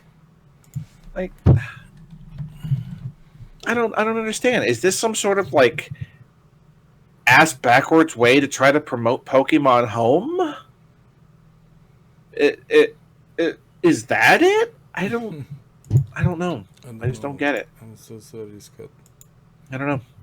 So moving forward, so Borderlands 3 Hotfix is fixing the Captain Haunt, the current the Halloween event that's happening all the way through December, because they give you a long time to finish this. So there's a brand new Borderlands 3 hotfix. Gearbox has dropped a new Borderlands 3 hotfix to take care of a couple of Bloody Harvest bugs. More specifically, the Captain Haunt boss fight that has been adjusted in a few ways. Gearbox saw that players were skipping phases in the fight because Captain Haunt's shields weren't tanky enough. To fix this, his shields have been boosted, but the fight now has a higher chance to drop legendary gear compared to the pre-hotfix. Outside of that fight, Gearbox has made a few other tweaks to drop rates. Hectoplasm should now drop more frequently from ghosts, with up to 5 hectoplasm from loot ghosts. Loot ghosts now drop more loot too, and more Bloody Harvest legendary gear. As the Bloody Harvest event nears its end in December 5th, Terror Anointed parts will drop more from Bloody Harvest enemies, but less from regular enemies. So, here's the thing. So, my brother and I, we're big into Borderlands 3, Yeah. He's we're in the middle of podcast. He's texting me, hey, when you're going to be done so we can play Borderlands? That. So, with the gear that we currently have, we were literally shredding this boss. It was like, he's supposed to be some, big, multi-phased boss where it's supposed to be, knock down his shields, now knock down these things. Well, he regains his shield. Knock down his shield, regain this thing. Avoid the thing. We were killing this guy, it was 15 seconds to kill a boss. So it's these are things that needed to be taken care of. Also, boy, did they ever update the legendary gear drop rate? Oh my god. It's oh good, it's a loot ghost. Is he gonna drop the shield again? Oh yeah, he did. Yay. The problem is that there isn't enough of it. There's a sniper rifle, a shield, a grenade mod. Yep. But the fact that you can get through it faster because they drop the hectoplasm faster is good. So just wanted to let you guys know. But that the Captain Haunt thing for Borderlands 3 has been fixed. It's a lot better than it was. If you need to try to find out maxed statted Halloween gear, now you have a better chance for doing it. So anyway, so now that we were confused about Pokemon Sword and Shield, about why it was doing the way that it is, we're going to tell you some things about the game that's coming out literally tomorrow if you're watching us live. Jesus. So Nintendo has dropped quite a bit of new information on Pokemon Sword and Shield. If you want to maintain radio silence on all things Pokemon Sword and Shield ahead of release, stop listening. Pick us up a little bit later. Somebody does little things that you just click onto the next thing. Anyway, today Nintendo and the Pokemon Company dropped all kinds of information on the game, including the first online competition, new items and features for trading, changes to the Pokemon boxes, nicknames for traded creatures, and more.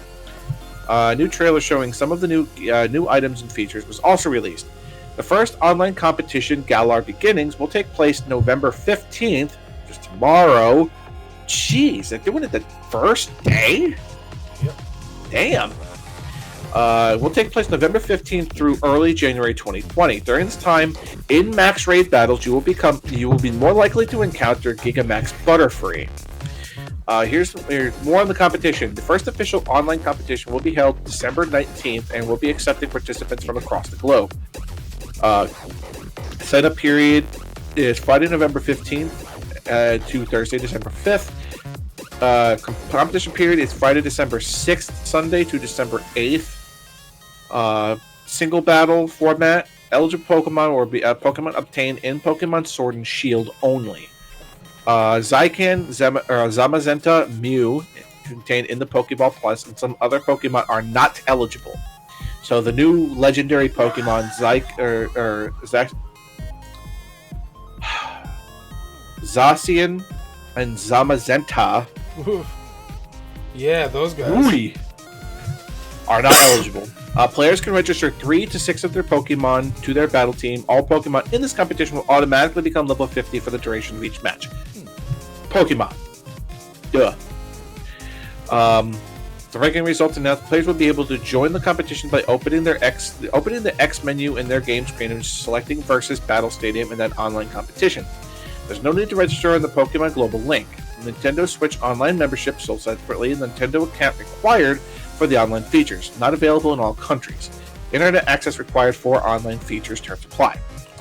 Now on to the rest.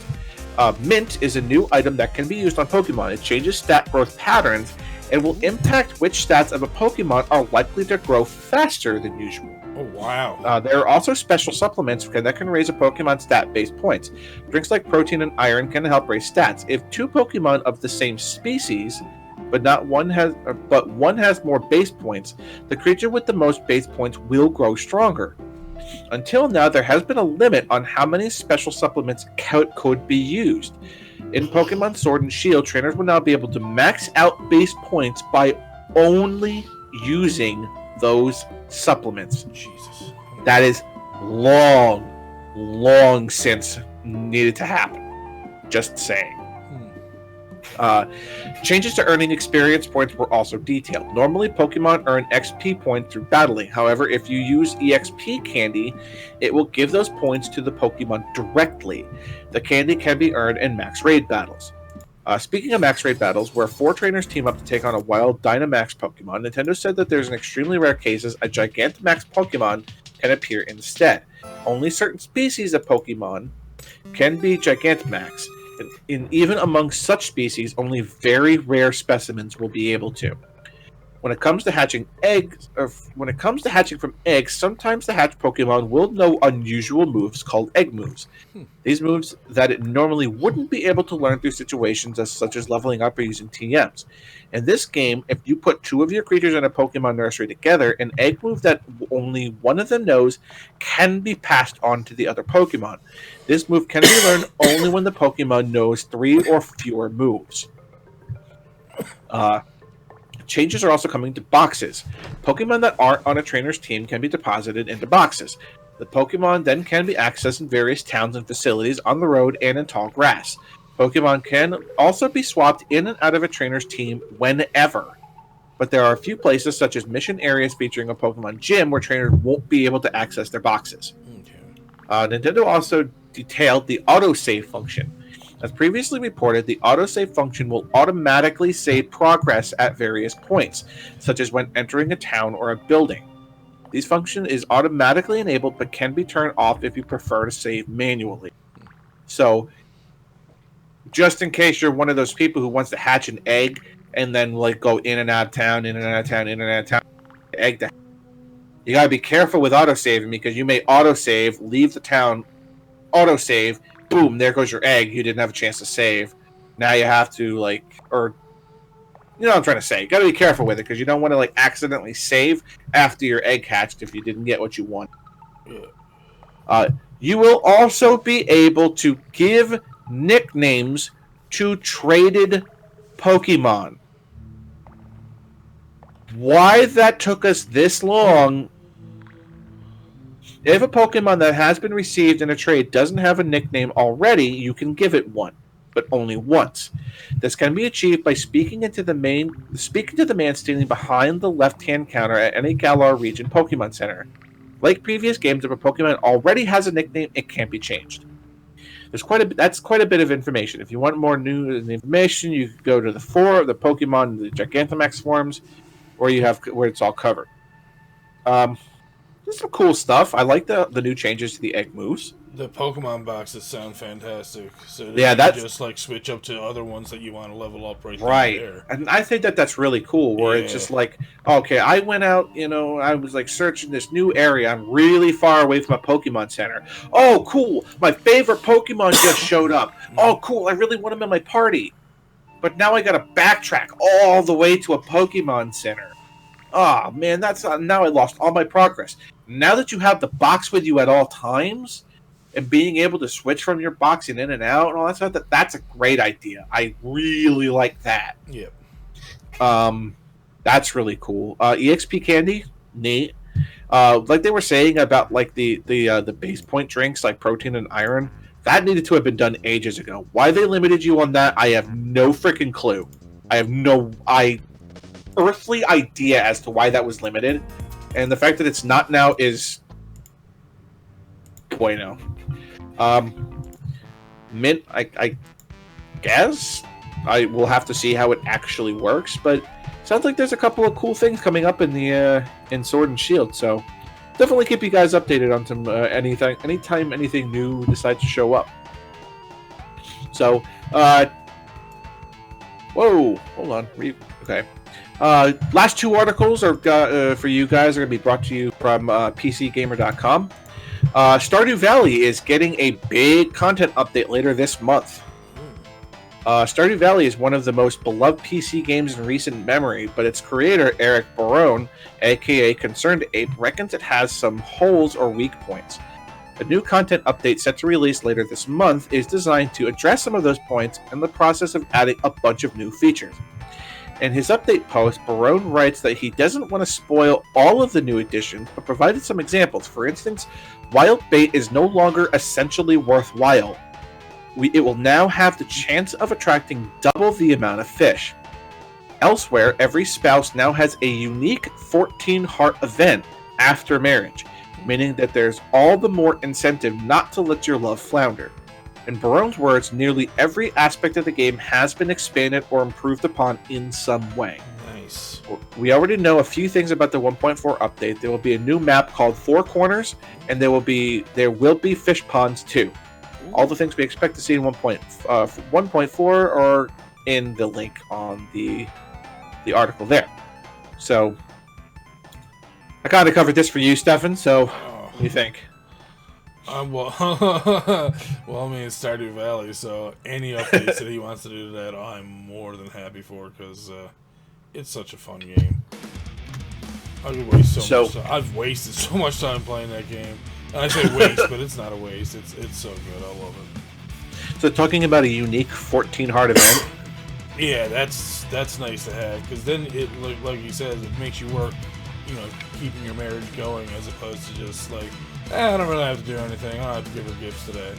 Like, instead now you're striving to get that extra heart now, so that's cool. There you go. So, yeah, I mean, you guys got some cool... Hopefully he keeps it that in order to get that 14 heart event, you have to, like, keep them at 14 hearts for a substantial time first. Right, yeah, so that way you really work at it. That would be nice. So... Yeah, I mean, just that they show you the map here, that the Four Corners map, I think it's called, or whatever it's called. Yeah, I'd like to see that. Yeah. Four Corners. That was that map that they have right there, I think. So I don't know. Maybe. No, this is a standard map. Okay, so I mean, you guys have a new map. Well, actually, coming, that's a lie. It's not a standard map. This is a hills map. It looks like, or maybe that is the Four Corners. I don't know. It looks like it's the hills map to me. Maybe because there's two hills there. Yeah. Okay. So, yeah, you guys got some new stuff for Stardew Valley coming up. And the last article I have to talk to you guys about, for anybody who is with competitive gaming, Echo Fox is gone. It appears that Echo Fox, the esports organization founded in 2015 by three-time NBA champ and Sharknado 3 actor Rick Fox, is no more. The EchoFox.gg website has been disabled, and a rep for Echo Fox investors told esports site Win.gg that all operations have been halted. There is no Echo Fox. It's gone, the rep said. All the players were let go. The staff was terminated. The logo and the uniform, they are now a collector's item. Ugh. Excuse me. The collapse of Echo Fox follows shortly after the conclusion of an ugly battle between Rick Fox and other investors in the company, which came to public attention earlier this year when Fox said he was splitting from the outfit over an investor's use of racist language directed at former Echo Fox CEO Jace Hall. Fox quickly changed his mind, but the fuse was lit. Riot Games demanded the removal of the investor in question, Amit Razizada, which ultimately led to the loss of its LCS slot. Lawsuits followed as they do, and Fox ended up leaving anyway.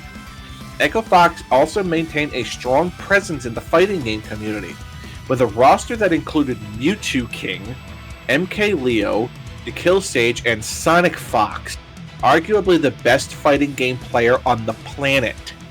But Echo Fox was up against monthly operating costs of $500,000 with no access to capital, and was no longer able to continue paying salaries. It's possible that Echo Fox could be resurrected at some point, but the rep said that no action can be taken in that regard until the limited partners who are owed money are paid. That apparently won't include Fox himself. Rick Fox is now out of a job. He's no longer part of Echo Fox. He didn't walk away with anything, the rep said. His lawsuit against Rosita and Scalvos is gone. Oh God. Despite that, Fox's enthusiasm for esports doesn't appear to have diminished. He's reportedly entered into a new venture with Hall, now CEO of esports social platforming Twin Galaxies, and has based his Twitter feed. And based on his Twitter feed, he's also getting a lot of hands-on time with League of Legends. This actually was really shocking. I mean, we're talking about guys like Mewtwo King, who has been in the Smash, the face of Smash for a very long time. There are a couple names, if you say name some guys from Smash, you'll go Mewtwo King, Hungrybox, Leffen, Mango, Armada. You'll say those sort of names, and these guys were Echo Fox dudes. Sonic Fox, Sonic Fox is a fighting game god. If you've never seen Sonic Fox play Mortal Kombat, oh my god, Sonic Fox is damn good. He's they say, he is arguably the best fighting game player on the planet, and I can't argue that. I mean, I'd probably say Just Wrong's probably pretty good up on that list too, but that's just me. But we're talking about losing guys: Mewtwo King, M.KID, The Kill Sage, and Sonic Fox. These guys are all free agents now. Woo! How big is that? That Sonic Fox is now a free agent in the fighting game war? That might be good for him. Yeah. I'm just saying, because it's now now that Echo Fox... Oh, yeah. Now that Echo Fox dissolved, now it's oh, hey guys, I'm a free agent. Which one of you companies wants me to put their name on the back of their jersey? How much you want to pay me?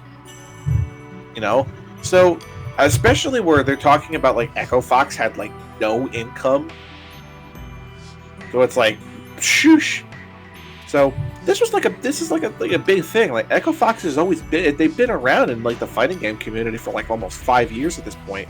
And hearing that just they're up and just a very sudden departure is kind of I don't want to say depressing, but it's it's if some big big gaming thing like Twin Galaxies. Imagine if they just randomly up and disappeared.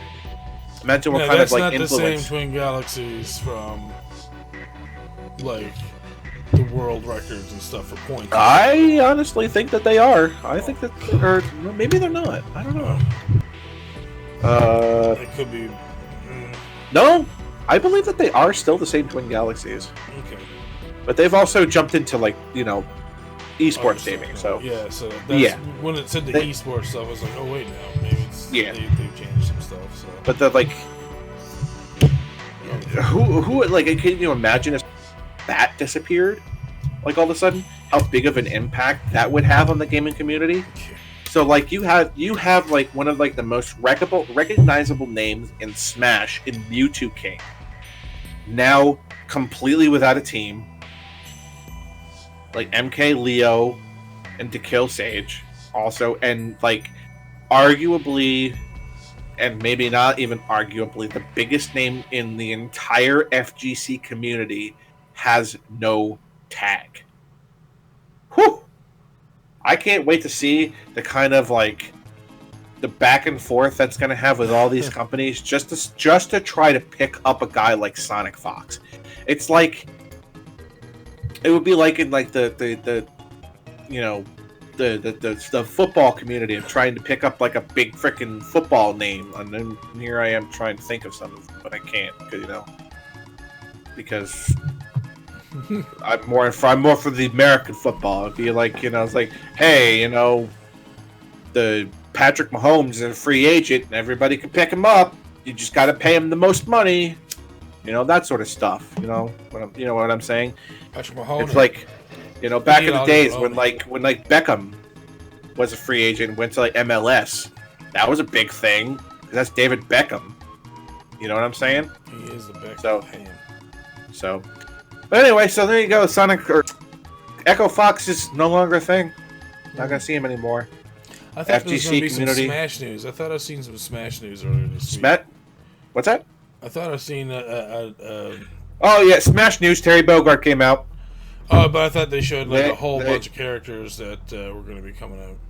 There's a couple characters that they said they're coming out. I kind of want to wait until I get more information on them because I don't know which ones they said. So we'll probably talk about them next week. But Terry Bogard came out last week, guys. So, and I heard he's like OP as shit. So, got that going for you.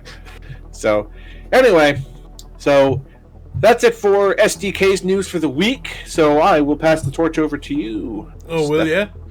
Yes, sir. Wait a minute. Hold on. I see the screen. Is that what it means? Is that what I think it, Stefan? Mm-hmm. Mm-hmm. Does that mean it's my favorite part of the podcast?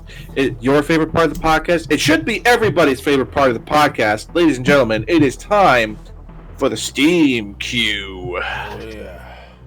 We're going to be this. I feel okay. So last week, I know I was really off. I said we were going to be 50-50, and we definitely. This week, I think we are going to see 9 out of 10 really good games. Now, I'm not sure how what's going to happen because I went through my Steam queue and it was kind of. I'm pretty sure I only wishlist one game, so I was like, let's go play some games and then try a new Steam Discovery and see what happens. So let's hope that we see some better games now. So yeah, I hope so. Yeah. Terminator Resistance. Why do I feel like we've seen this? Cause I'm pretty sure because I'm pretty sure I talked about it as one of my articles last week. There you go. I'm almost certain because I just went on and on and on about Terminator. I gotta be careful. If anything's by Namco, you gotta be super careful. No, you guys are playing our games through video. Get out of here. Halo the Master Chief Collection coming soon. Hey guys, I really like Master Chief Edition on Steam. Or Master Chief Collection. Yeah. I mean, it's Halo. It's good. Popular use the fun tags Masterpiece. I mean, it's a good game. Masterpiece? Get out of here. I wouldn't say it's a masterpiece. Jesus Christ. Some people would argue that, man. Oh, I know. I'm sure they would, but get out of here. Pretty good game, guys. Halo's good. Yeah, but here with these we already know Halo's titles. good. Deadliest Catch. God. Wait, what did we get? What did we get next? Deadliest Catch, the game. All right. So, have you ever watched an episode of The Deadliest Catch? Yes. I've done an episode of The Deadliest Catch in real life. It's called Crabbing. So, how fun was that? Wasn't very fun. We have different pots than what they have. We have these round ones that we launch out into the water. So, how possibly good could this possibly be? Not the... unless There's you're no really chance. into it or something. Like, I had to haul rope all day. Like, literally, like, tens of thousands of feet of rope, and it sucked. Get your catch of your fresh crab. Get a Mr. Krabs. Next, Tokyo Ghoul. Call to exist. Don't tell me what to do. Action gore. Bandai. Oh no! We're not allowed to watch this. It's against the law. Bandai Namco are gonna like. No, yeah. You guys owe us money now. Yeah. Ooh. Hey guys, we like your game. We like your games and we like how they look. So please, like, don't do stuff to us because we really like your stuff. I do. I love their games, but they won't let me. I know. So please don't. This looks good. Give me more, please. Okay. Kind of reminds me of Moonlighter a little bit. I was just about to say. This has like exactly the same feel as Moonlighter.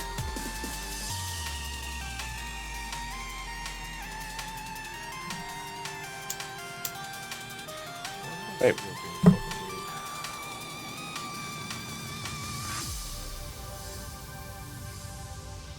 This looks more dungeony though, which I'm kind of yeah, happy about, because that was the one thing with. I mean, don't get me wrong, Moonlighter is a fantastic game, but I kind of felt like I wanted more dungeon stuff. Like, yes, I wanted more adventure than like town, or than shopkeeper stuff. Like, don't get me wrong, the shopkeeper stuff was fun, but like it shouldn't have been like part of the main objective of the game. Like, yeah, I like the adventuring in it, and if they extended it a bit more. That looks really good. And made that right more there. out of the like surrounding environment, that would have been awesome. Yeah. But yeah, this looks fantastic. Yes, it does. Oh, that's gone on the wish list. Sparklight. Looks so cool. Similar to games you played, Moonlighter. Fallout 4. Jesus Christ, that's different. Death Stranding. I want to play this just because this is called Pack Mule, the game. I mean, yes. But really, we really got Death Stranding in the middle of our. I mean, I know, right? Romancing Saga 3. Yes, that's going to my wish list. This is a Square Enix game. Like, we're getting all these AAA titles. What's going on? I know, I was right? not doing this. That's not what we meant to do. I mean, don't get us wrong, AAA dudes. We like your games. We just kind of wanted. We wanted some indie games and stuff, to, like promote some indie games. No offense to you guys at all, because we like your stuff. Oh, hello. What is this? Devil Slayer Raksasi. Oh, what is this? Oh dear. This more, please. Oh dear. Oh, this is more. Okay. This. This is actual sword fighting? Okay. Oh, what? Oh!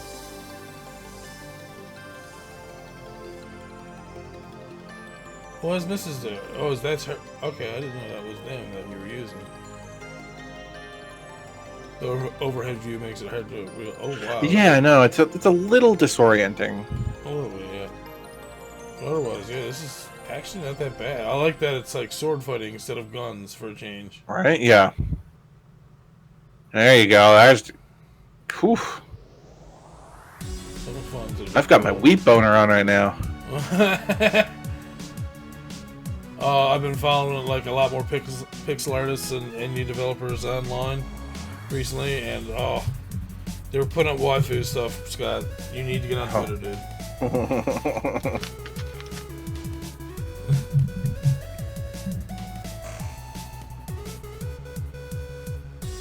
This looks pretty cool. Yeah, this looks great. I'd play this. Yes, sir. Definitely going on the wish list. Next is The Pit Infinity by Kerberos Productions. Violent gore sci-fi roguelite. Okay, it's almost like Half-Life-ish. Except, well, not. Okay. Whoa.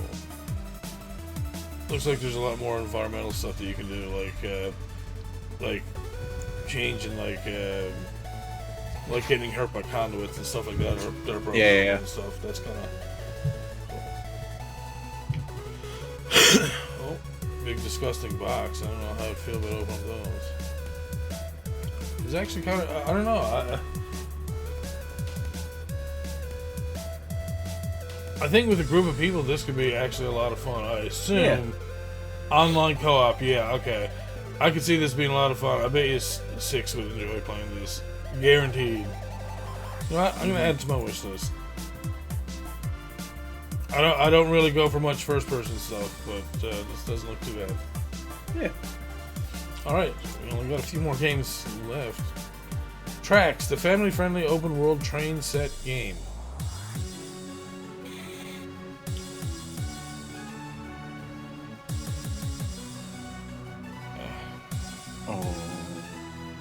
Okay. I mean, I could see this being fun to play with a younger child or something. Like if you had like a,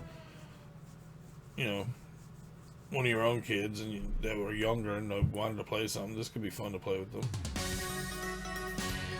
This would be really cool to play with them. It'd probably get them into something like Minecraft. And it's like, okay, I like building stuff now. So it's like, okay, Minecraft. We'll go from there. Kind of like SimCity train version. So I'm not going to ignore it, but I'm not really going to add to my wish list. Yeah. Alright, next is The Takeover. Okay. Oh, it's a beat 'em. Oh. Whoa. Okay.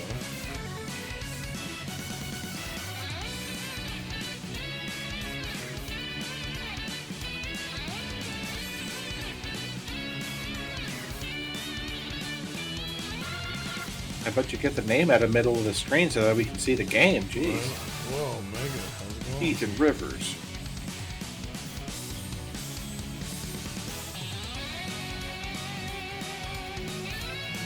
It's a lot like Final Fantasy. Yeah. Oh god, Red Eyes! No! Beat my way, excuse me? Let's see what's suggested. Oh shit! I got guns now? When fists don't work, yeah, I suppose. And look at dude, he's basically Hagar. He's doing like the lariat and the, what's it called? The German suplex? Yeah. Oh, and even his jump kick is the same? Come on. Whoa. So exciting. 3D action game. What? Why was there a first person, or a shoot 'em up in the middle of that? Whoa. Right? Well, that's interesting, to say the least.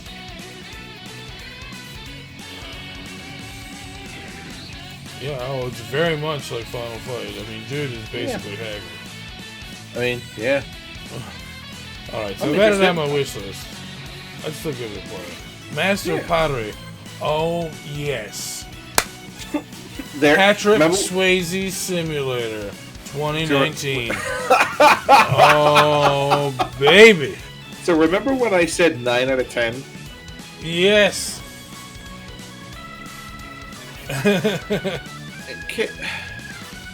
What the fuck? Let's finish this queue and go to our news because that was why? That was an okay queue.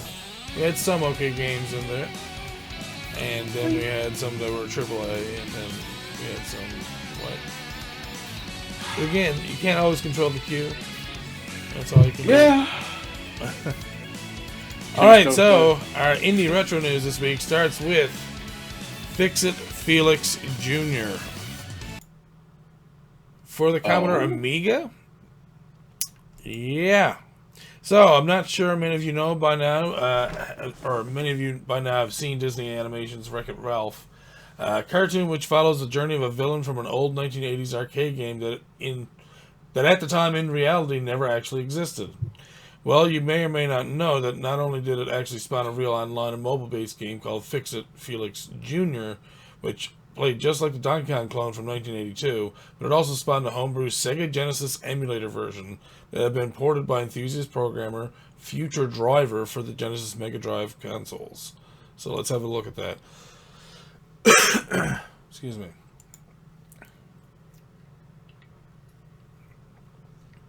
I'm actually really interested in this because I very much like Wreck-It Ralph. Yeah, oh, me too.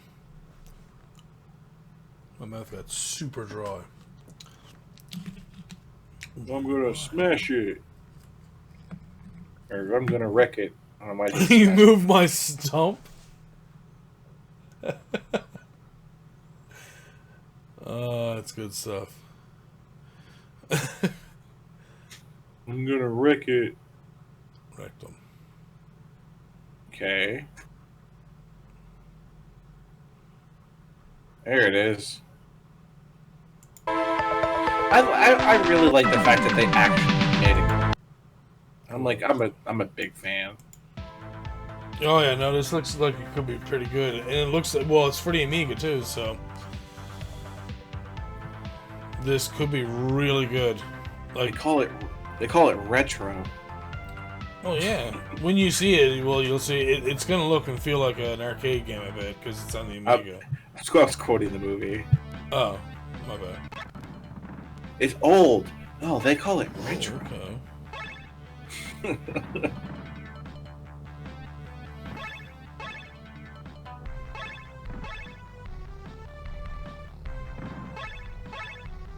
Why does he walk across the air?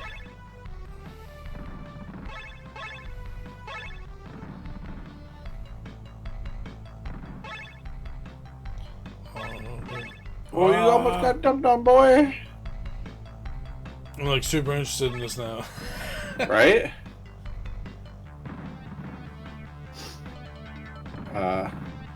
Oh, dude.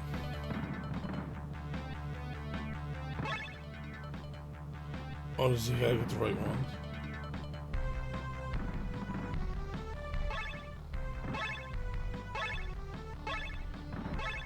Well, he wrecked the ball. Well, what are you doing? Oh, is he gonna get no?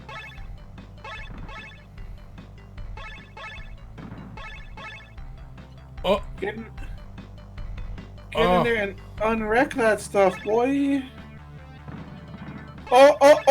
Oh, you got wrecked.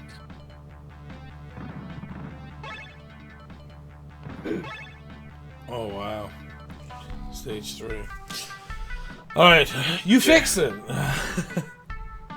Right? So why are we mentioning this fabulous game as if it were released in '82? Well, as of this week, we were contacted by Per Ola Eriksson that a Fix-It Felix Jr. game was that a Fix-It Felix Jr. based game called Repairtronics has arrived in the Commodore Amiga thanks to Amigatronics using the Red Pill tool from Carlos Paris, Zenner, and Jordi Palome. So yes, if you have an Amiga with a 2 megabit chip RAM CPU 030 minimum, you'll be able to enjoy this great game with all the Wreck-It Ralph gonna wreck it antics intact. Pretty cool. I like me Wreck-It Ralph, and I think this is like one of those labors of love where it's like, well, the game was there. Why don't we just make the damn thing? Yeah, really though. It looked like it was fun, dude. I'd play that. Right? Alright, next up, we were talking about this before. Eye of the Beholder for the C64 upcoming Dungeon Crawler conversion gets its first intro showing. Ooh. So let's have a look. We're just going to go and watch the intro straight up. Mm-hmm. Ooh, I like the music so far. I know the bam bam in the background is not the best, but get over it. I know that says in the background, but you know, yeah.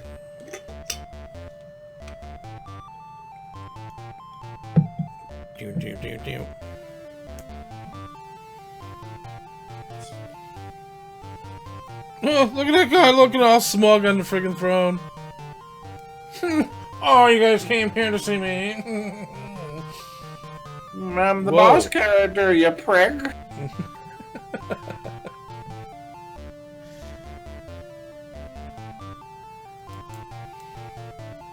Little do you know that the man of your employ is the one who's actually behind it all.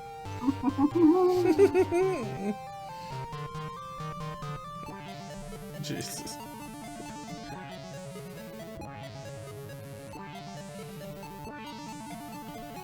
I like that that's like the best thing they can do for a cleric is to be like hands that are praying. Like, well, of course, that's really? how you know.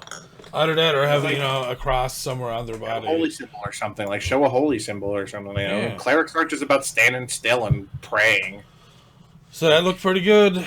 That really did look actually really good. I'm very interested. Very surprised by like how, like, kind of like that gets you into that D&D sort of, vibe where it's like, you know what that reminds me of? That kind of reminds me of like the D&D, the AD&D games for the arcade. Like Hillsfire and stuff like that. The Tower of the beat 'em up ones. I You know I know what you're talking about. I have them as well.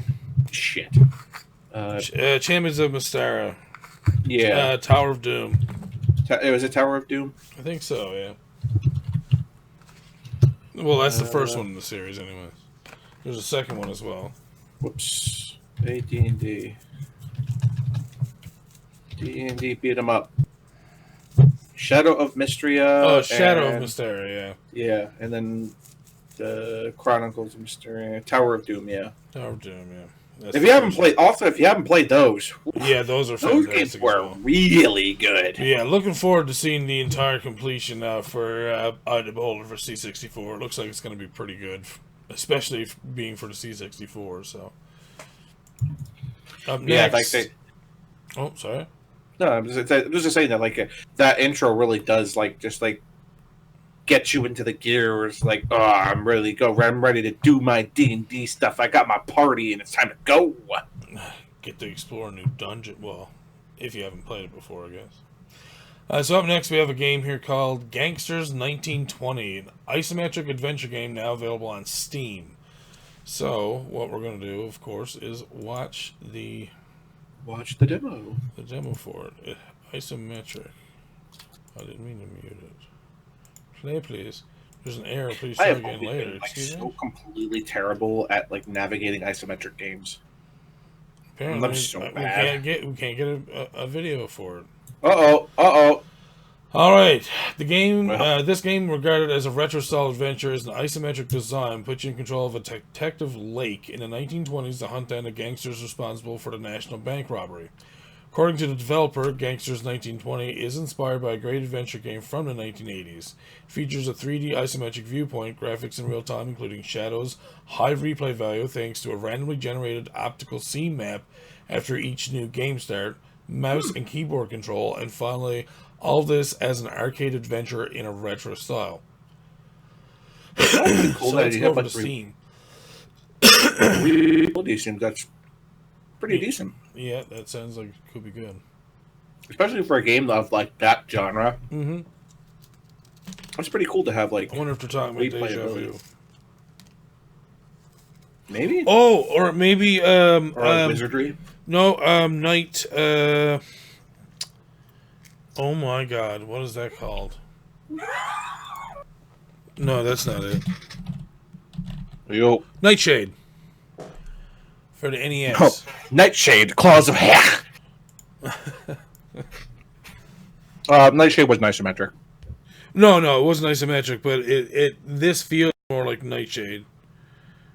Like for the style of the character and stuff. Oh yeah.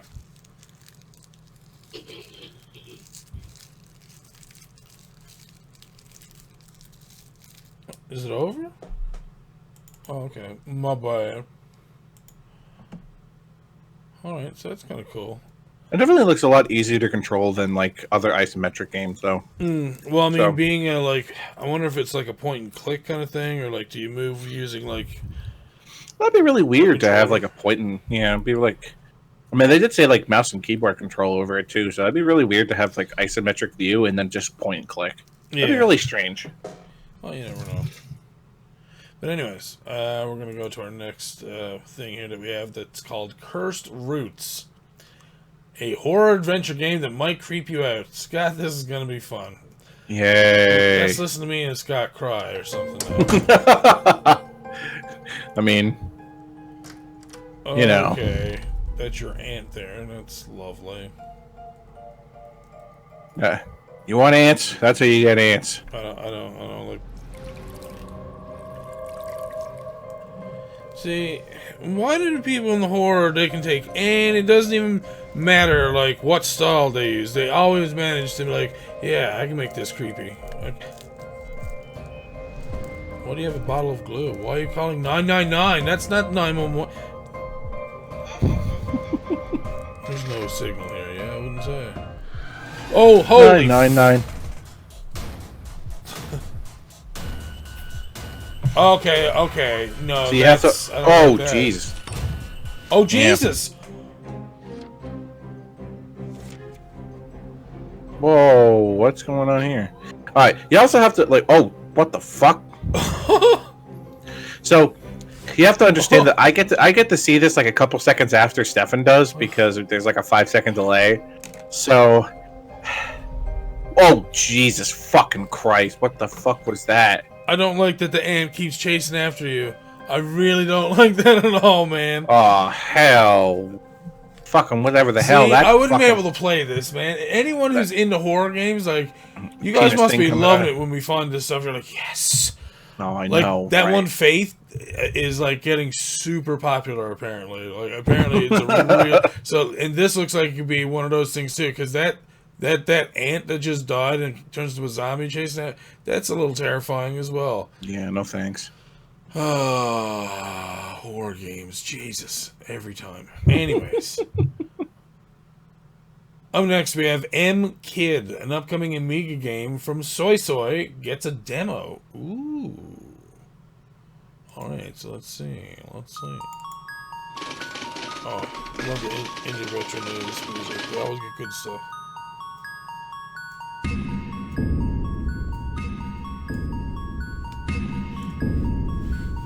I'm gonna like ask direct message them and ask them where they always get all their indie or all their royalty-free music, because it's always so good.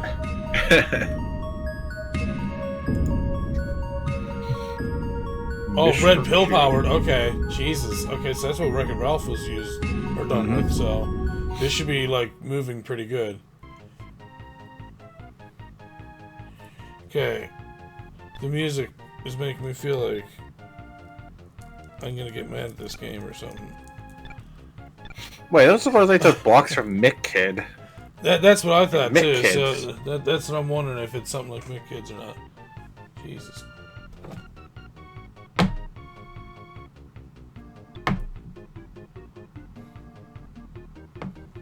Okay. And what person goes into a video game and is like, you know what, the first thing to do is look at the credits. Oh hell, get in there, play the game, boys. Nobody wants to see the credits. We kind of do, you know. It looks like it moves pretty fast, which is good.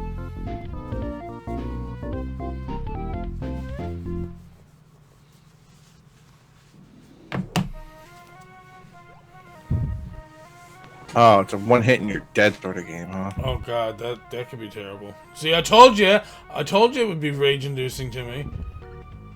Oh, you don't scroll back. Once you go back, you go forward. That's it. You're forward. Oh, I like the little creatures that are in it so far too. They're really cool. I like the mummy. Yeah. Well, okay, Kaiser Blocks or not Kaiser Blocks. What? Do you just see that? Oh, like a little swap block there. Yeah. But then he just glitched through the block and just hopped back on. Oh yeah, I did see that. Oh, nah, he just got shot in the ass. Oh shit, that thing fires fast too. What? I like the fact that you kind of like when you respawn, you just kind of like plopped in there. Blech. See? Oh my god, there is Kaiser blocks. Lol. Oh, but once it's up, it's there. Oh my okay. god. So you kind of got. Oh wow, this could be. Oh, yeah, yeah. Don't go too far forward, because then you won't be. Oh yeah, the vultures can just go through the entire screen. Oh, no problem. Okay, so to make sure you can't get stuck there, that's kind of good. Kind of good. Kinda good. Whoa, you clipped through some of those blocks pretty harsh, though. They need to fix that. Oh, yeah, a little bit. Oh my god, wow, yeah. Yeah, okay. So anyways, so basically it's a little platforming game where you're just basically going around and collecting little gems and stuff. You have enemies coming at you. When you scroll the screen, you can't go backwards. So apparently, the game was announced back in June. It's a new platformer was not only developed using the Red Pill Amiga game creator, but is also a conversion port of the MSX2 game of the same name that was mentioned as being unreleased way back in '95. In light of this news, the creator has released an early beta demo which you can download now. So if you wanted to, you can go and check it out. So it does have smooth scrolling, items to collect, nasty traps and spikes, deadly enemies. The music wasn't too bad. It was very... So, It was not to be confused with like or exactly, like that. That's more don't confuse American 1950s. So right, see, don't confuse those things. anyways, up next we have Space Orbs. Match biological orbs in this new C64 game. Oh, puzzle game? Is it a game of puzzles? Oh! Oh, the music is good.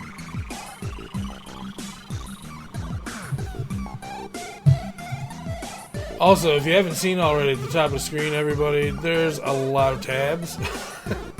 We have a lot of news. I have a lot of news this week. I didn't want to miss any of it, and we're not going to.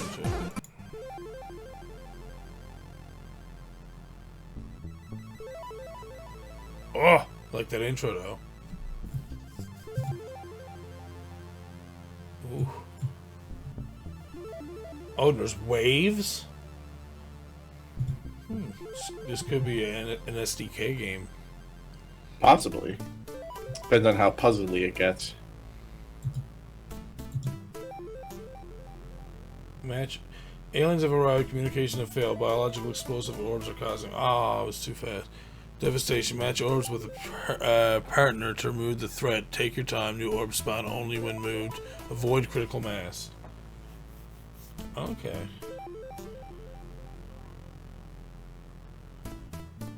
Oh, and you can match them after you take them. Oh, cool.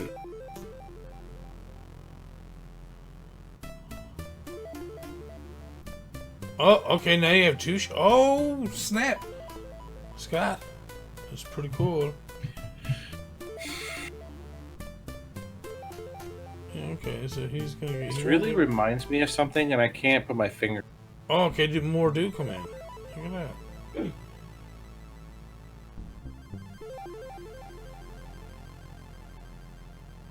It don't care, it don't matter.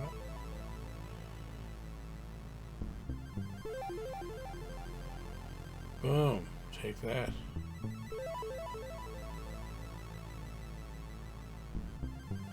Whoa, you can take more than one? Oh, dude. Oh, yeah, jeez. That's pretty... Okay, see, I'm starting to like this. Now, what are these meters that are going up the side here? You see that? Yeah, what? I don't know. Down below the ships? Oh, okay. And after you get so many, they go down. Alright. It looks like it goes up every time you take an action. Yes. So it seems like... Defeated wave 0, prepare to neutral. Oh, so if you get down where you can't use anymore, it just goes to the next stage. Oh, and look, your things start all the way up there. Wow, okay. I like this.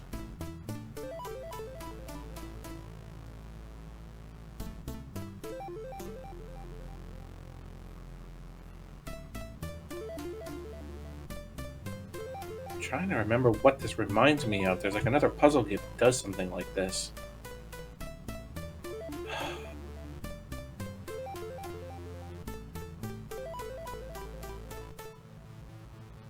This is really... I like this. This looks like it would be so much fun to play. Oh, yeah. Oh, you should take 2 of them. For me, of course, it's a puzzle game, so of course I like it. Yeah.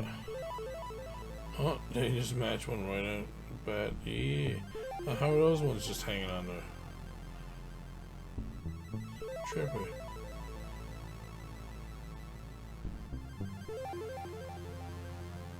Okay, so yeah, I got sucked into the game. Jesus. It goes on for like 12 minutes. We're 4 minutes in. I'm like, what? Alright, anyways, for those who can't see, because you're listening, basically you have 2 ships on either side that can take balls from the middle, and they keep coming down. You have to match them either 2 or more. And you have also these 2 large graphs that go up the side of the screen on either side, and as you remove those blocks, it goes down. But each time you take an action, whether you remove a block or you go and throw a block, it goes back up again.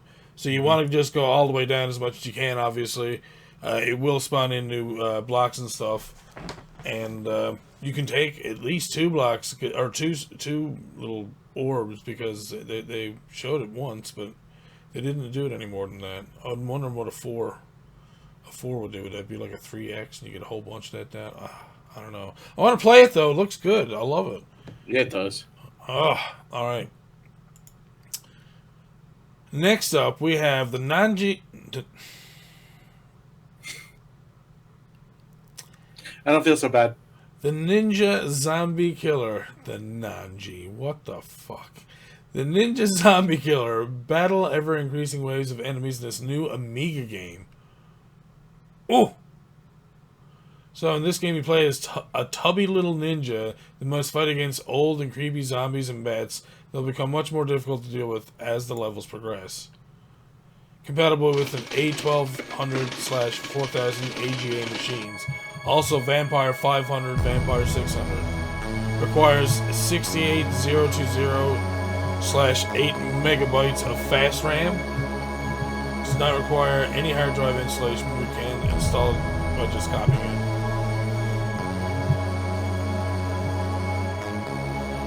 It can suffer from slowdowns because it uses red pill. Okay. That's the first time we've heard something like that. Yeah, no, all the the red pill things that we've demoed so far have all seemed to be like pretty decent. Yeah, like good speed. Decently flowing games, yeah, so it's kind of weird to see that they have like the little disclaimer about it. Yeah, it depends on how much detail. They might have a lot of detail in this too, so we'll see either way. Because this looks like it is a pretty well detailed game for an Amiga, so... Yeah, no kidding.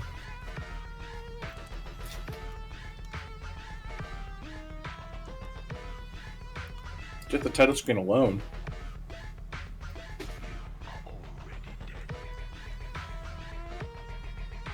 Definitely gives like that graphical vibe that's like this is better than an Amiga game. Using your fist or using your trident, and then you just use your directional pad to move. Okay, well, nice little instruction. Nothing too like extravagant, which is good. Simple games are usually fun games. Mm-hmm. Because it's less about like having 6,000 things to remember and more like, okay, let's get into the action and have fun. Yeah, exactly. Okay, there is a little bit of slowdown. Whoa, you just throw tridents? Okay. Oh wow, there's a lot of slowdown. Yeah. So I think that can be fixed. They just need someone to help them with it, I think. Yeah.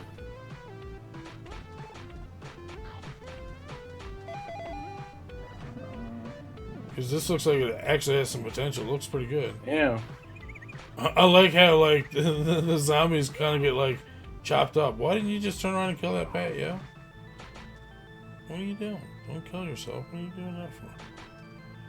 Or is this just a demo, maybe? Yeah. Yeah, they just keep like spawning from the same spots and jumping up again, and bats just come in randomly. That's pretty cool. Oh well, no. Why would you let them just kill him? Yeah, there you go. Fuck, man. I like some of them are just crawling on the ground, like they can't stand up. That's pretty cool. Next stage. Oh.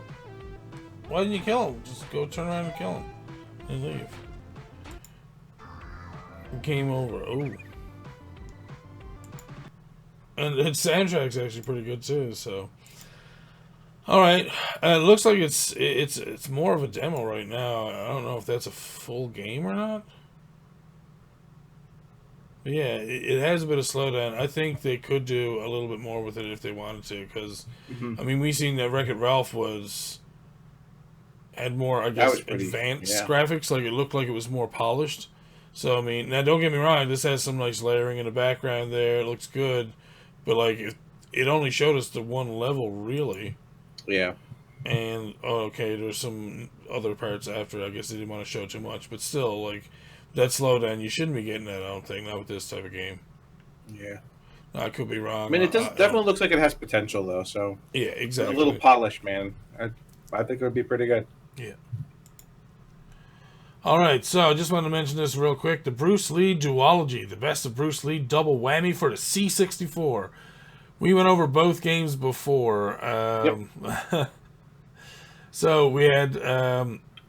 Bruce Lee, Return of Fury, a continuation of the 80s game by Megastyle, and then we have Bruce Lee RX, an enhanced ZX Spectrum Bruce Lee game. And yes, even Bruce Lee appearing on the Sega Master System. Well, now we've got the best of a double whammy, as Rebel Android has announced the Bruce Lee duology for the C64. I'm probably going to still be just as confused as to why it's Bruce Lee. Features both Return of Fury Plus and the classic Bruce Lee with bonus material. Just figured I'd mention it there in case anyone wanted to play some of the Bruce Lee games. We've went over those before, so we're just wanted to mention them real quick. Because we do, as you can see, I have quite a few tabs still open. Next up, we have Alien 8. Ultimate Play, the game classic, has arrived on the C64. Alright, so this port was compiled by Marius. Oh my god. Marius's. I'm so terribly sorry that I cannot pronounce your name. Worked on by EMU, music by Saul Cross, with loading screen by SDE. Furthermore, the game was originally developed by the Legends, that is, Ultimate Play the game for the ZX Spectrum, BBC Micro, Amstrad CBC, and MSX in 1985. I wanted to see this because this kind of looks like it's a game for the NES. Solstice. It's an alien type game, so I feel like we might have mentioned this at another point in time, but I think we said the same thing about it, that it looked like Solstice. Yeah.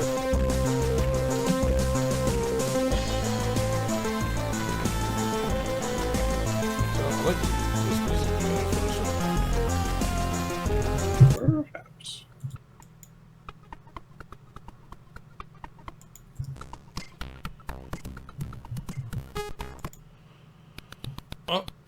Oh, it looks like we're a little robot going through a ship.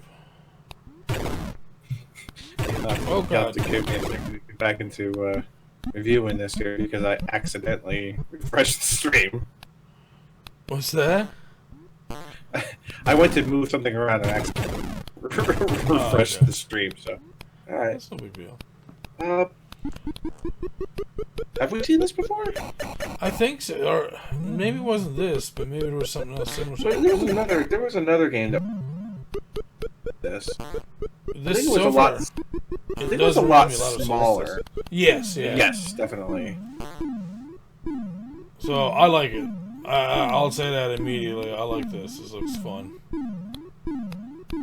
I haven't played Solstice, so I'm looking forward to it. I haven't either.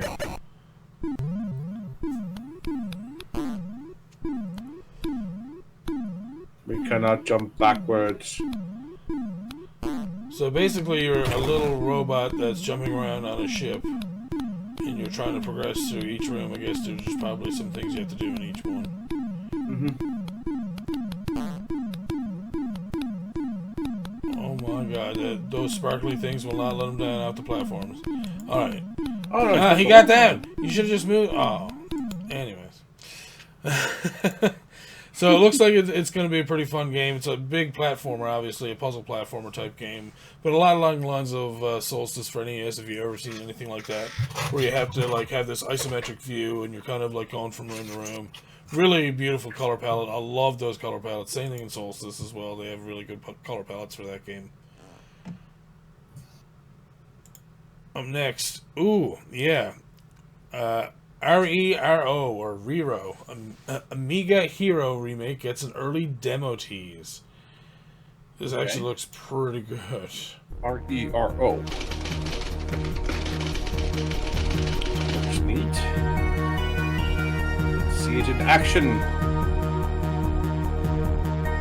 See, click to start blocking ads. Ad remover. See, YouTube, you're doing this to yourself. Why? That's the thing. I don't use an ad blocker. I believe in, if they have an ad there, I'll watch it. That's fine. If I want to watch it bad enough, I'll watch through the ads.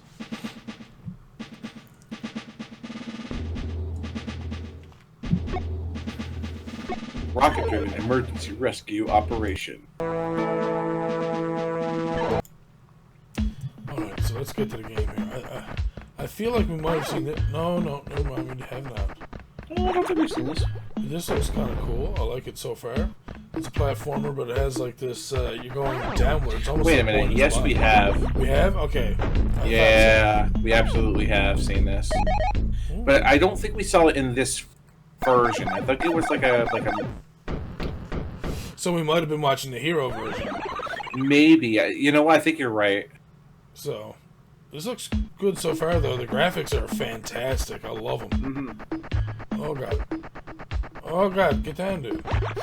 Oh, you just lose power automatically. Just not even if you move. If you don't move, you still lose power. Oh,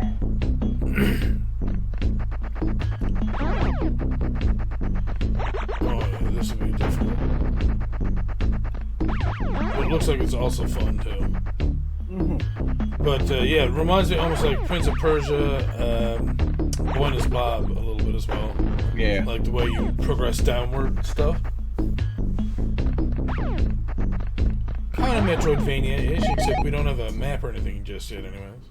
Yeah. Oh, okay. Is that the end of the level? Yeah. Yeah, okay. That little box thingy or whatever it's supposed to be is the end of the level. Alright, well that makes more sense then. So it's almost like a puzzle platformer. That's kind of cool. Yeah. I like this. It looks really nice. It definitely, like, visually looks better than the Hero version. So, like, in my opinion, anyway. Like, graphically, it definitely looks a lot better. And the music is good. They did get music as well. The game also has music. You can download the demo below. So apparently, before they were using graphics ripped right from the game and all this other stuff, but that was back when they first talked about it. Yeah. Now that they've actually done it, they actually have most of this stuff done and new sound effects and music, and so that's pretty cool. They've come a long way, obviously, and it looks good. I like it, and Sure does. the music gives it a really good atmospheric feel. Like you feel like you are in a cave with the way that the music is. So it's kind of cool. I like that. Up next, we have Frostbite, which I'm pretty sure we talked about this before, but it's got released. We were talking about they were in the middle of making it. Well, now we've been told by Antonio Savona, that the same team behind Atari to C64 conversion of Chopper Command and previously released Keystone Capers has announced that they have now released Frostbite for the Atari 2600. Or, sorry, for the C64. It was originally done on the Atari 2600 by Steve Cartwright. Yep. So, we've went over that before, so I just wanted to put it out there that it has been released. So, if you're looking for it and you have a C64, you can go and download it. It's open source, is coming soon. There you go. Now, here's a game I wanted to have a look at. CPC Retro Dev 2019. Miss Input wins overall in the Amstrad CPC Dev competition. So, immediately when I seen this, I thought Downwell. Yeah, I can see it. Yeah, now the head of the character reminds me of another character from another indie game that I've seen before, but that's fine. Let's have a look at the game itself. But it has that black and white, red and white color palette to it, so Yeah. it has a very limited color palette, which is kind of nice because that's what I liked a lot about Downwell.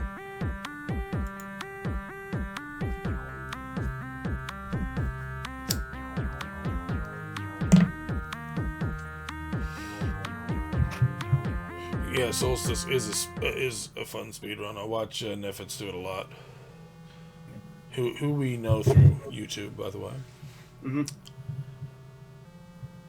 Okay, move left, right, jump, and mute sound. Power-ups, double jump, gravity up, gravity down. Huh. Oh, is this going to be like That's kind of cool. VVVVVV?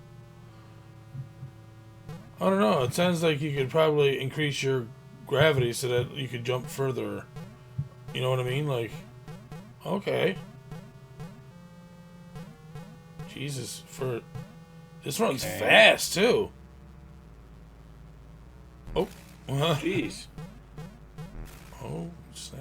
Okay, you gotta be careful there. Don't.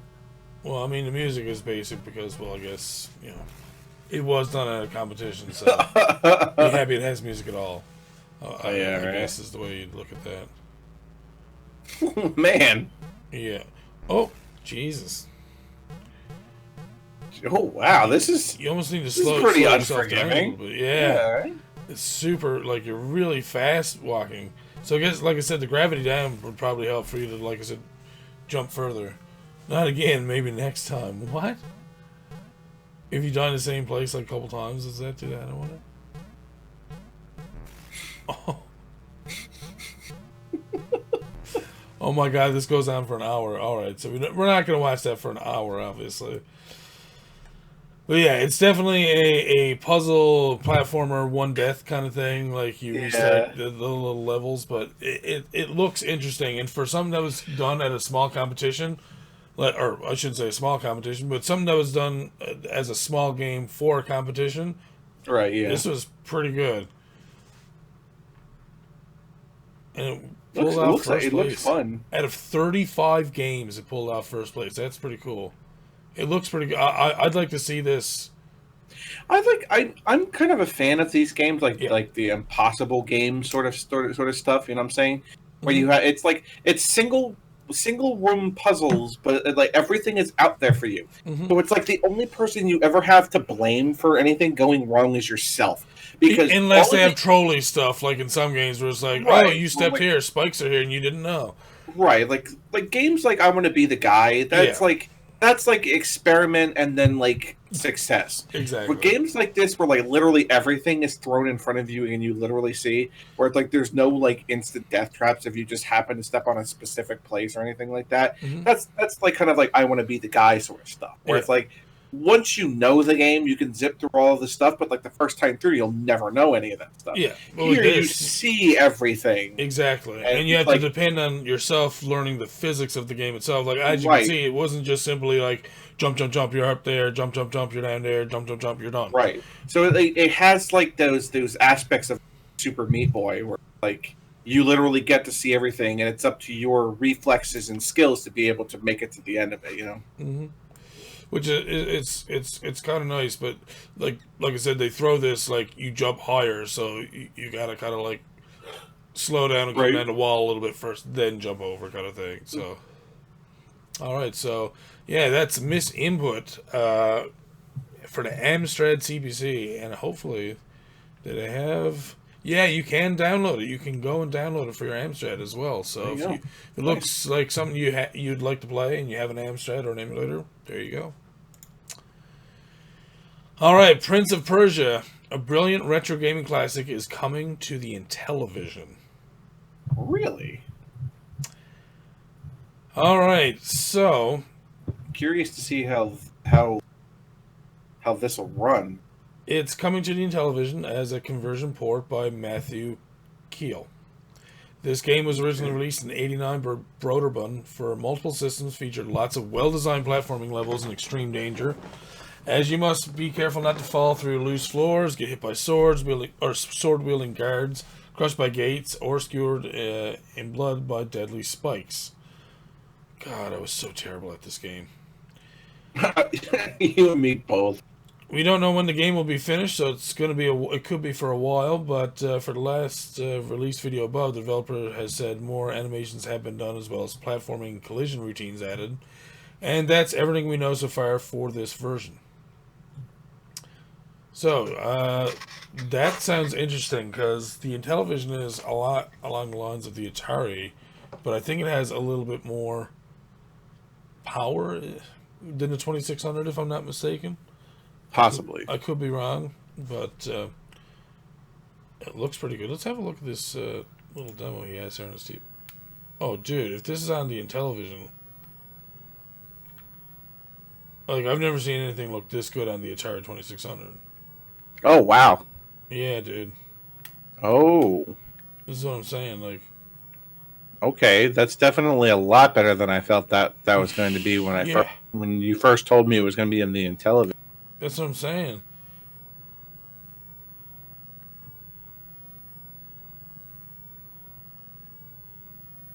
Oh, it looks great. Yeah, it does.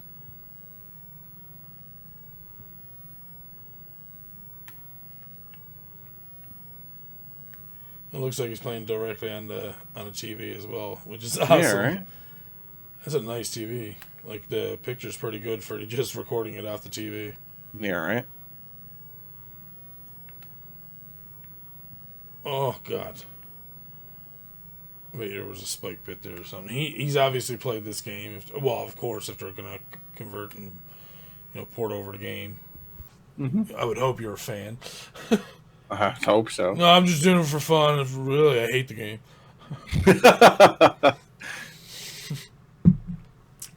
All right, so that's interesting. I actually can't wait for that to be done. That's gonna be good. Yeah, especially like oh, excuse me, I'm sorry. Oh, Sorry. but the frame rate that it was at, like, I'm really super surprised. So Yeah. that should be really, really good, and a real good conversion over to the Intellivision. Yeah, indeed. Especially if it runs that smoothly. Fuck. Yes, sir. All right, up next we have Alley Cat, an Atari DOS cat classic, is coming to the NES. All right, so probably one of the oldest pet-themed games on our website is Bill Williams and published by Synapse Software's Alley Cat for the Atari 8-bit in '83 and MS-DOS in '84. Playing as Freddy the Cat, your objective was to perform challenges such as catching mice in a person's home in order to reach his cat love Felicia. For what was a very odd game indeed, with cheese the size of an entire room and a humorous cat falling behind the fence, we are pleased to meow to the hilltops that Alley Cat will now be coming to the NES thanks to FG Software Vectrex 28. I'm really, really interested in this, because anytime they put out stuff for the NES, I'm just like, yes. Obviously, I'm an NES fan, but... I just want there to be a box. Oh, I do remember this. And I remember I was terrible at it. Well, I guess like any kind of old game, the more you play it, the better you'll get at it eventually anyways. All right.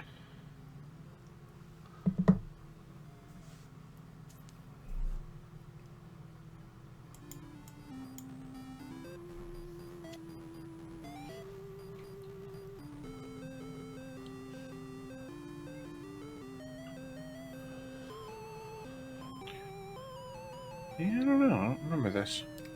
Well, I like the music so far. Why do you keep falling behind the fence? I don't understand. Like, I don't know if you have... Like, what is your objective here? Ah, you took it away from me before I could... Yeah, I don't know. I don't know what the objective is.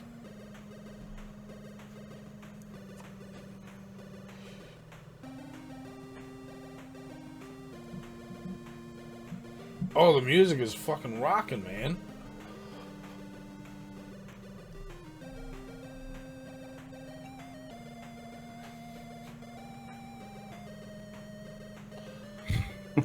Oh, so good. Sorry.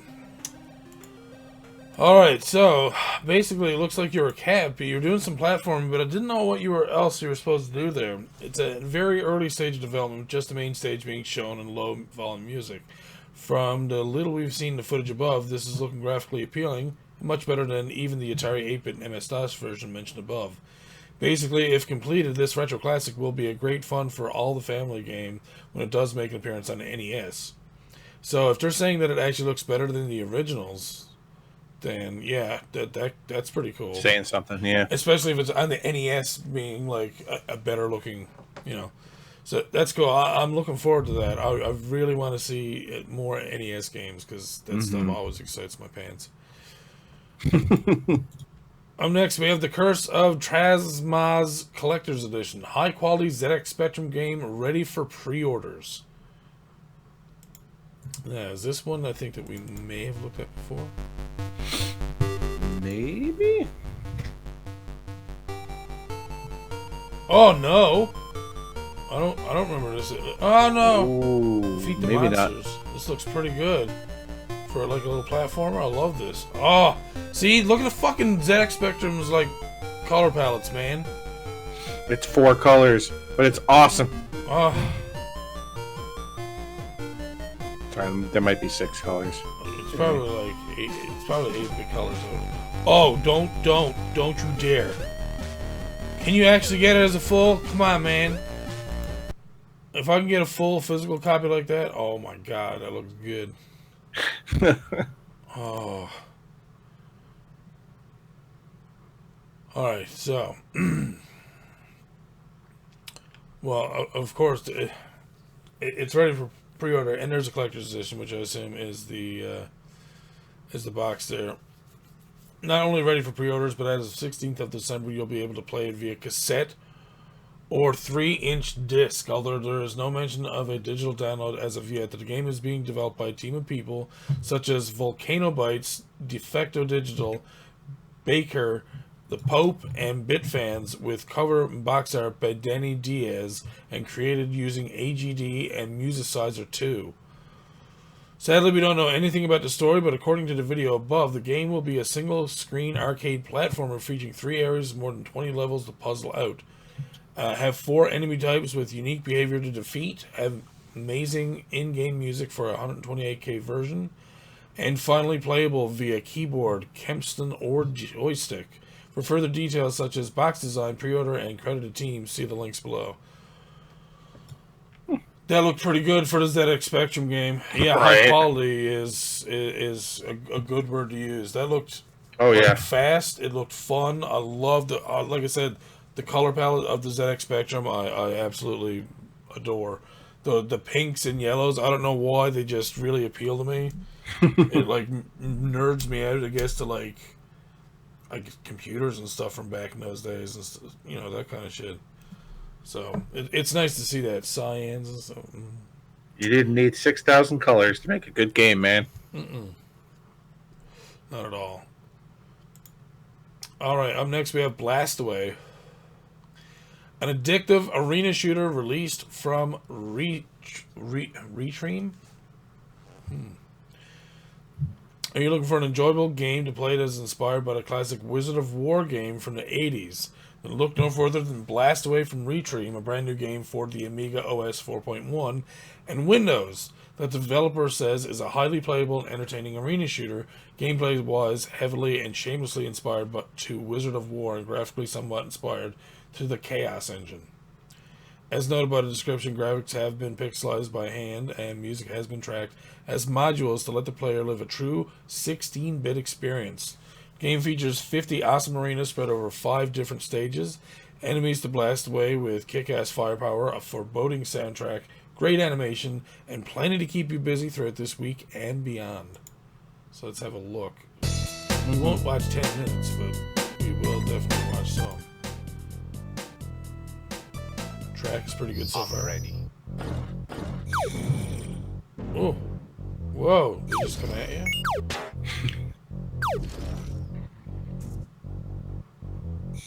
I mean, I definitely see like the Wizard of War, Ooh. the resemblance of Wizard of War That's for damn sure. Get a key, get a key. Oh, you can teleport over there. Oh, okay, I'll say. Or It's you like, can just walk over. like, you know, little, like Wizard of War or like the Tower of Jiraga. Oh god. It definitely has like those vibes to it too. Yeah, but I definitely see like the resemblance that they talk about. Why wouldn't you This just is turn pretty- around and shoot Buddy in the face? Yeah. Alright. Oh shit. Oh god. Oh god. Why is... I don't like that bee. Oh whoa, whoa, whoa, whoa, whoa! Okay, that gets way more, like, intense. Yeah, it does. Yeah, look at this fucking Holy shit. warping magician, dude. That scared the crap out of me, man. Yeah, right? Holy crap. Alright, so top-down arena shooter. It wasn't bad, actually. It looks really nice. No, yes, it's very nice.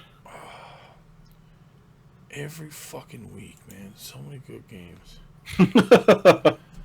Alright, I'm next home. Why? Why would you use this word? Uchusen Gamma.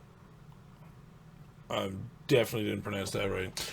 Juan J. Martinez, upcoming shoot 'em up for the MSX. When I seen shoot 'em up MSX, I had to bring that up because, you know, somebody here likes shoot 'em ups.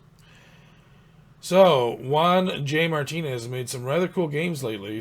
Games such as Night Knight, The Dawn of Colonel, Rescuing Orc, Magica, and Golden Tail for systems such as the Amstrad C64 and MSX. But now, after a heads up in our email, he has told us he is now working on a shoot 'em up called Uchusen Gamma for the MSX, a vertical shoot 'em up that is due to be released this upcoming November 29th. Is this not a video? It's not. Dumb. According to the creator, the game offers classic shoot 'em up action with a twist. The power-ups only appear when 9 enemies are destroyed in a row, a full chain. The longer the chain, the more points will be obtained per destroyed enemy. There's a risk-reward component because you may need to wait to kill the enemy ships until there are enough of them on screen to complete a full chain. The game features classic arcade action, smooth scrolling, 5 stages with multiple enemy types and a boss, keyboard or joystick control, and will be a PAL NTSC compatible, requiring an MSX computer with 16K of RAM. And it will be available as a free download from usebox.net, and there will be a physical edition in cartridge by R.E.R.O Factory. Ooh, we'll have to check out R.E.R.O Factory. I'm going to leave that up there because that's going to be fun to look at later. Alright, so next up, that's all of our news from IndieRetroNews.com. Fantastic Neat. place. If you are looking for older retro type games and indie news, this is the place to go. Thank you for that, Indie Retro News. Indeed. Retro And Indie. up next, Shovel Knight Treasure Trove is finally finished. Oh? And it has a release date. The 10th of December, 2019. Really? Yes, the full launch will include Wow. a physical edition for the Nintendo Switch, PlayStation, and Xbox, and the Oh, release good. of a gold edition Shovel Knight amiibo. Neat. The Treasure Trove collection has been released as free DLC for everyone who either pledged to the Kickstarter or bought the original release. In total, once this final update releases, the game will include 4 separate campaigns following Shovel Knight, Plague Knight, Spectre Knight, and King Knight, respectively, alongside Smash Bros. Style Brawler Shovel Knight Showdown. Shovel Knight King of Cards trailer. Oh, don't do that. Don't do that to us. Don't you dare do that to us. Because don't you give us Shovel Knight in a Smash type game and then don't give us freaking Shovel Knight actually in Smash. Like literally everybody wanted. That's a tease. Again, remember how I was saying that there was a video showing the characters that they're putting into Smash? I know. He was one of them. I know. That's a tease, man. That's a tease. Alright, so then we have this Shovel Knight King of Cards trailer, so let's have a watch.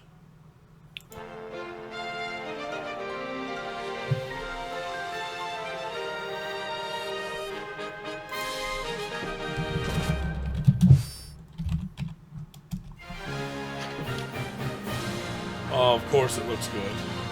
Oh god, I really need to play this. I need to get all of these and like. Oh, have you not played Shovel Knight yet? What? Have you not played Shovel Knight yet? No. Oh man, such a good game. So I'm thinking that what I'm gonna do is I'm gonna get like all of them. I already have, I think, 1 or 2 of them already. Whoa. Oh, what? Oh, King Knight seems really cool.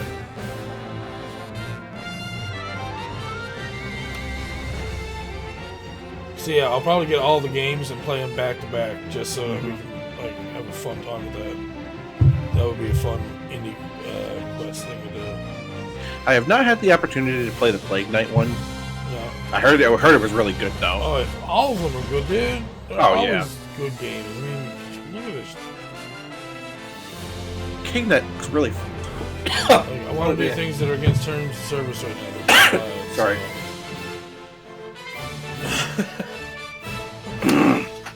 Because it's against terms of service. Wow. Oof. So, of course, that looks fantastic. Moving on to our next thing. We have Backbone's free demo is a beautiful exploration in pixel art.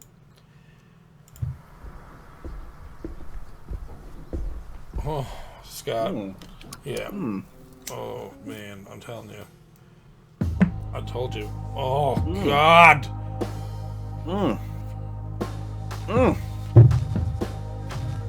Oh, that looks really good. Yes.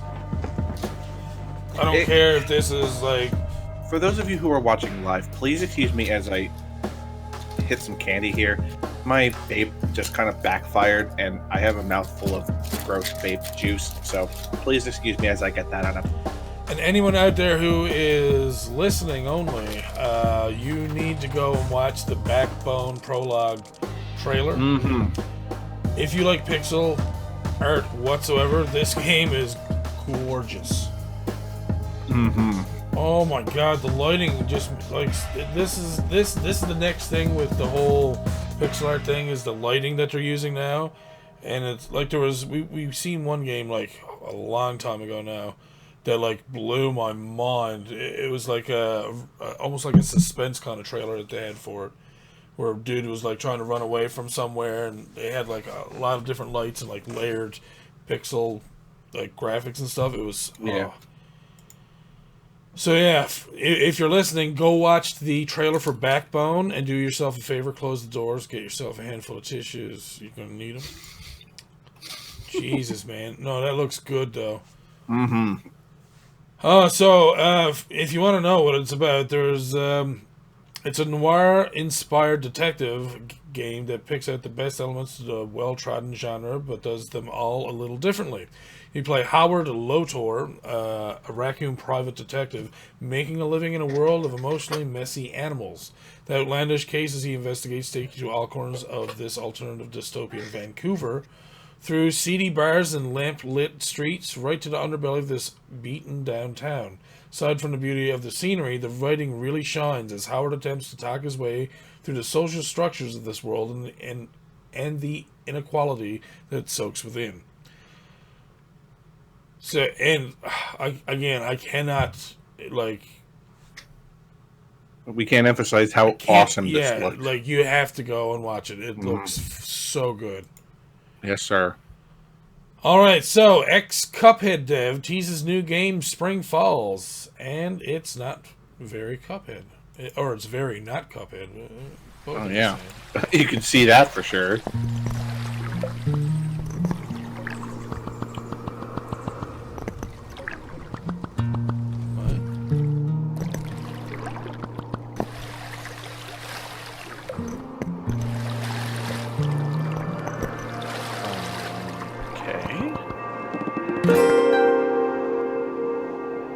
Okay, I mean, I understand the game, but it looks like it would be something that I just... Oh, for iOS. Okay, that makes more sense. Okay, so I see what you're trying to do here. Oh, so, like, there's... Okay. So, I saw what... It's a puzzle game. It's like, yes. you have a spring that's at the top, and you have to, like, make it so, like, the water gets locked into a specific area at the bottom of the screen. Yeah. that's in the same area as like the objective. So you saw that there was like a flower at the bottom there. And you have limited amount of water too. So right. So what you have to do is you have to move the blocks so that the water will get trapped within other blocks, but be in the same like little central area as like the flower, so that the water obviously makes trapped within. It looks actually really cool. Yeah, no, I'd play that definitely, but I'm glad it's not only iOS; it's also for Steam. So thank God, thank you. that actually looked like a lot of fun. At first, I was like, "This looks weird. What the hell is going on here? Why? Yeah, what is this?" Yeah, that looks like. At the very end, when it showed like this flower popping up, I was like, "Oh, okay. That's what's going on." I could easily spend. I can also see why it's for iOS. They should do it for Android too, because it's a game that you could easily pick up and be like, "All right, I got a few levels I could do now while I'm waiting to get in to see the doctor." Yeah, it's just that this is exactly what I do. Like when I'm on break, I sit off to the side and I play like my mobile games. Exactly. Minutes when I'm on break, that's what I do. Yeah. If I don't play mobile games because I have a work phone, they probably block me from doing that stuff. So I haven't tried, so I don't know. But anyways, next game we have. Oh God! Oh my God! Man, every week. Eldest Souls is a pixel art Souls-like that will fill you with rage preview. Why? Oh, they don't. All they have is pictures. I want to see more. Do you have a place where I can have please? Fuck. Eldest Souls. Can we get it on Steam? 1 second. Maybe the article says. I mean, it says. Oh no, that's for World of Myth. Oh, it is on Steam. Hold on a second. Nice. Oh, and they do have. Oh yes. Oh my God. Oh, I didn't. Oh. Oh yeah. Oh, this is definitely Dark Souls. Oh my God. Oh shit. Okay.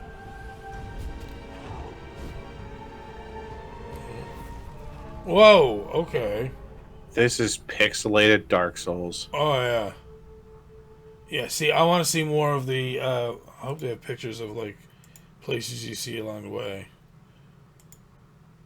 Whoa, that deer got pissed off, man. Right? Holy shit.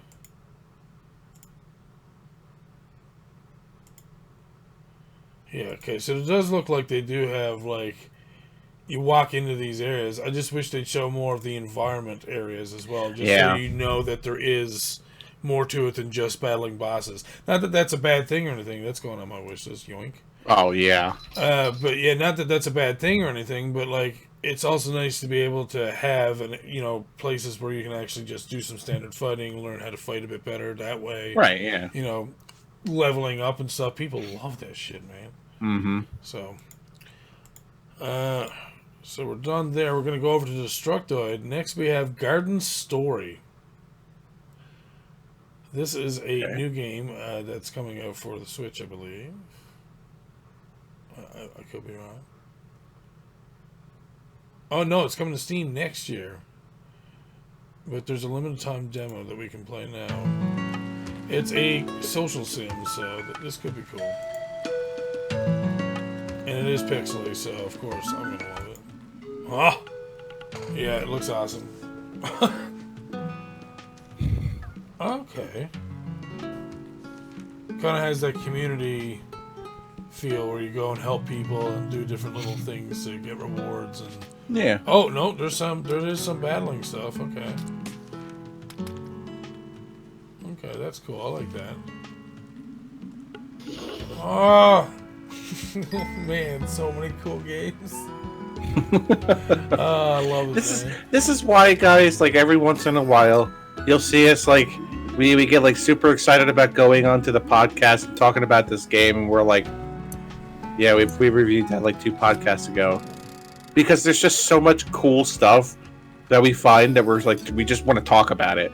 No, like I'm not talking about this game because we definitely not talked about this game before, but like we have definitely both been like super excited to like we really want to talk about this game and just for the other one of us to go real like hey Scott, we talked about that last week. Shit. So for those listening, it felt a lot like Stardew Valley. Yeah. In regards to some of the stuff you're doing, there is some fishing, there is some community stuff. But the dungeons felt different and stuff, and like it looked like you could even get attacked in town and stuff at nighttime. So, it looks good. I'd play this. Garden Story looks. It definitely really did nice. look. Yes, it did look very nice. Yeah. Oh. And like the little communities here, yeah, like it has this like. It has a Pokemon feel where, like, oh, look at these little tiny houses. You have, like, 3 spots where you can move before, you can literally fit 4 people in this house and then it's full. But when you go inside, it's like, nah, there's an upstairs. It's like, what? Where? I didn't see that from the outside. Where's this upstairs? Yeah. Is this like a Doctor Who telephone box? Get out of here. But, it looks like it's a really fun game. Garden Story. Go watch a trailer if you're interested in the community social sim type of games. It looks like it's going to be a lot of fun. Up next, the Falconeer is worth a look for aerial combat fans. Okay. This is a game for the Xbox One, apparently. Through the fire. I'm going to mute that because if it's for the Xbox One, it's a good chance it's Yeah, who knows? copyrighted music. A game by Thomas Sala. Alright, so we have this. Oh, the water looks beautiful. But it has that. What the fuck was that? Oh, that would be the random commercial on the side there that just decided to start playing. Oh, yes! This is one where you actually get to fly around as a falcon, it looks like. Or you're a dude on a falcon, maybe? Oh, Falconeer, yeah, that would make more sense, yes. That's still pretty cool. You're on a giant falcon. Whoa! Whoa, what the fuck? Dude, that's awesome. Right? Oh, yeah, this looks... Dude, imagine that. I would like this. Dude, that would be awesome. Just Holy looking shit. at the scenery, like, I wouldn't even care about fighting people. I'd be just like, yeah, let's fly around here. Aesthetically alone, the game Yeah. would fucking... Then there's potentially, like, actual, like, dog fighting? Whoa, that eel was flying. What? What the shit? This looks awesome. I've been Hell wanting to play yeah, a game like this for a while. I used to watch one of my friends play Crimson Skies, and I've been wanting to play it just so I can get good at it and play it. Cause This reminds... We talked about last week when I was talking about the Panzer Dragoon. Yeah. Where this is kind of like that. So, like... And you have to also understand something. I really fucking like birds. So, like, this to me... This is, like, so exciting. I wish this wasn't just Xbox One. I really wish That's exactly what I was looking for just then. Is this only for Xbox? Because, like, makes me sad. I would love to play that on PC. Yeah. For sure. Oh, 100% for sure. Jesus, man. But even still, like, that really looks like a lot of fun. So it looks like there's a lot of aerial combat. It looks like there's a lot of flying. But like Scott was saying, it's aesthetically so pleasing for the eyes. Oh, yeah. And it's full 3D, mind you, as well. But, like, when you're on a falcon just flying around, a giant falcon, and you're literally some tiny dude on its, like, literally in the crick of its neck. That's where you're sitting. So it's a huge falcon. And like manta rays in the sky and eels that can fly. It's like, whoa, what? Oh, that's so cool. That's so cool. I am so down for that. All right, so get out of here with the ads, would you? Jesus Christ, Superstar. All right, update. Sonic Mania's headcanon begins crowdfunding for retro platformer Vertebreaker. Okay. Let's have a look at the Kickstarter trailer. I didn't see this on Kickstarter. You bastards. Where is it? Because I would have fucking put that up for Kickstarter. Oh, I'll definitely watch the whole thing of this now.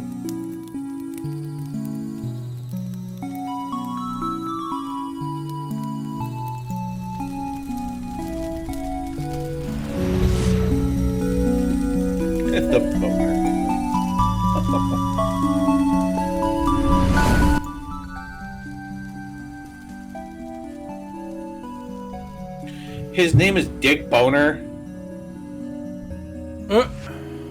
It really? His name is Dick Boner. Oh, Scott. Oh, no, Scott, this looks good. Oh, yeah, this looks deadly. Oh. Right? Oh, my God, that whip mechanic. What? Oh, I love this. I love this. Oh, my God, this is really cool. Whoa. Holy shit. Yeah, this is awesome, dude. Why do they have to call him Dick Boner, though? Because they can. Oh. Putting a hay boss. Get the fuck out of here. That was awesome. Right? Oh, shit. Oh. Wow.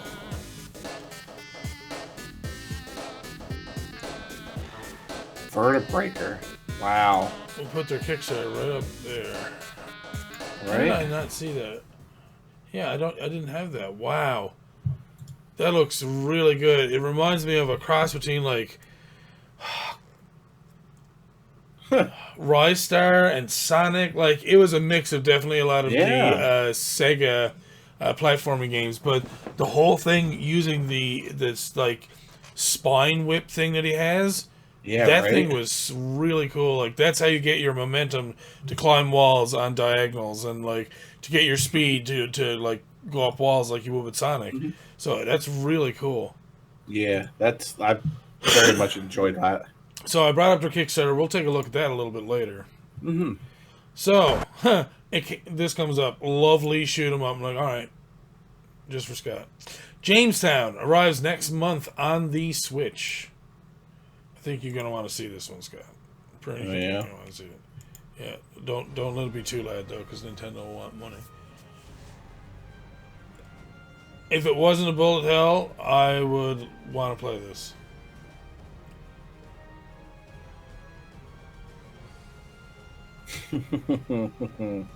This looks really good. Like I love the graphic style.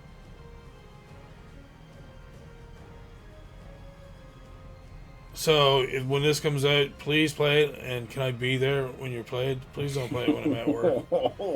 I want to be around while you're playing this. This looks good, dude. It looks really good.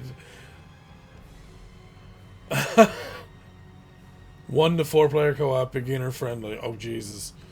They're just trying to lure me in. Nah, you're not gonna do it. I don't have a Switch. No, we're not replaying. Get out of here. So yeah. I'll let Scott talk about it more than myself because he knows more about shoot 'em ups. Oh my God! So I don't know how you go from bullet hell and then have the nerve to use the term beginner friendly. Yeah. Because you might as well just throw it out there and just say it the way that you mean it. Hey, American players, you can play this too. You don't have to be Asian to beat this game. But it looks awesome. I'm a huge fan of like the graphic or the artistic design of it. It is so good. Well, yeah. Bullet hell wise, I mean, it seems like it has most of like the normal bullet hell stuff.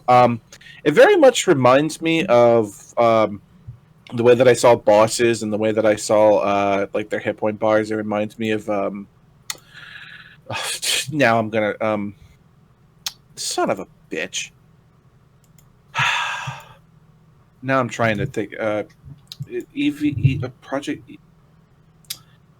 ESPN. No.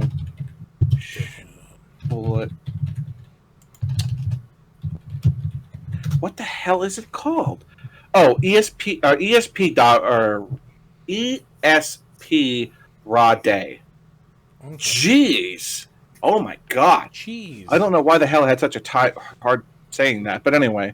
But definitely looks like really, really, really good. Oh yeah. So, yeah, I want to watch you play that sometime. yeah, I mean for sure.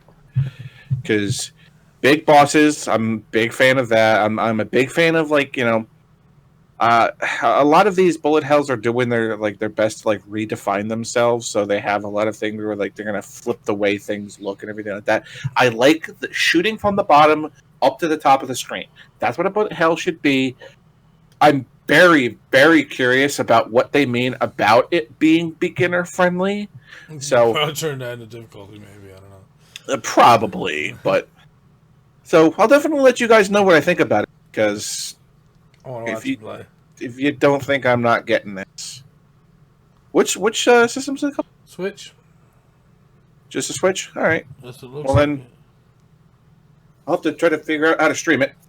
So camera pointed right at the TV. It's got all watch. Okay. So yeah, I'll definitely I'll let you guys know when I get it.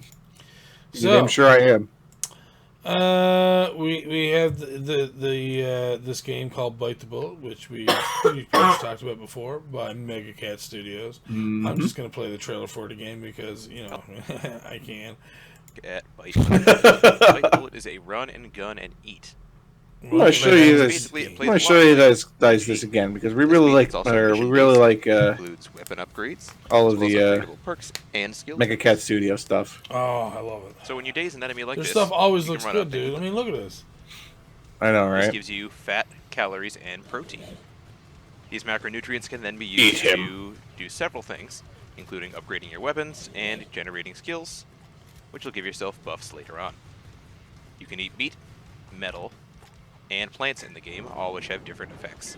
Jesus, you can eat meat, metal, and there are a variety of different. You get literally. I think you can if I have to understand the game. Also have more unique weapons. You can literally fucking eat everything, this one shoots out little creatures, including bosses. Explode on impact. Nice. Oh yeah, all their games. Plants look so also have good, buffs.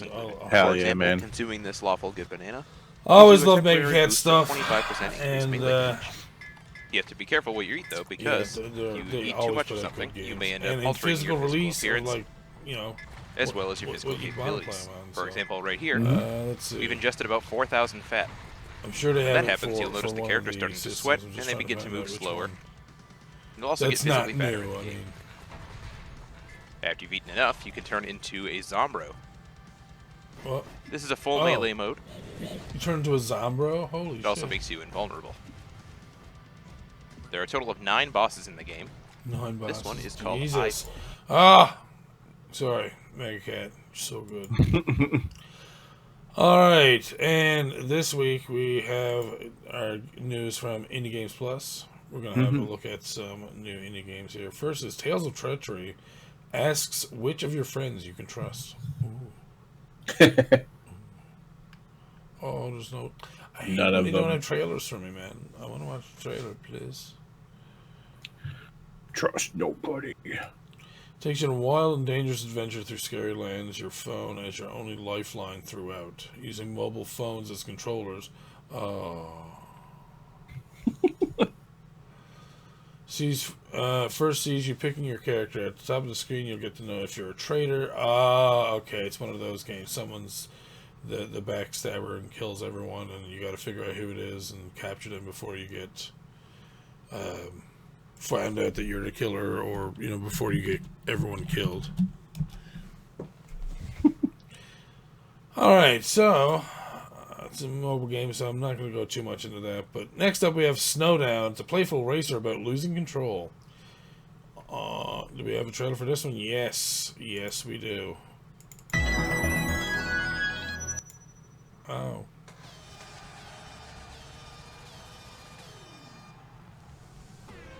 Looks like it's an inner tube race or something. Oh, yeah. They're on it. They're on the one's on a hamburger, somebody's on a pizza. Someone's on a UFO. That's cool.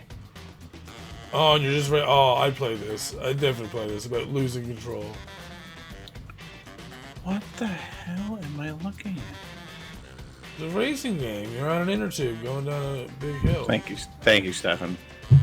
Well, you said, what am I looking at? I'm telling you, dude. Oh my god, how many people can play? Casual one-handed control scheme. Oh, that's good. Dual screen and jerk it on the other screen. You don't need one hand for both. Right?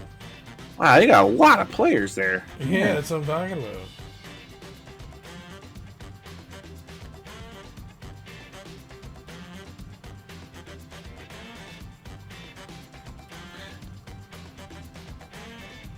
So is this like Marbles Online except it's control?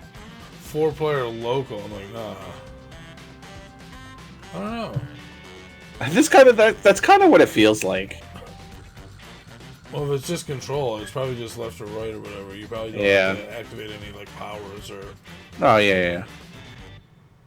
All right, on itch.io, that's not bad. It looked kind of fun. I'd play that. 50 different inner tubes. Sure. All right, we may or may not have 2 different Trailer Tuesdays, so we got lots of games to look at. Oh boy. Oh yeah. All right, so the first one is Curse of the Sea Rats, a new IP started by a group of heroes transformed into rats by a pirate. Okay. Pre-alpha footage. Yes, sir, please.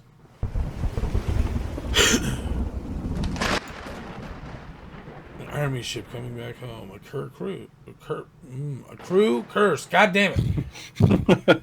I swear to God, I know how to talk.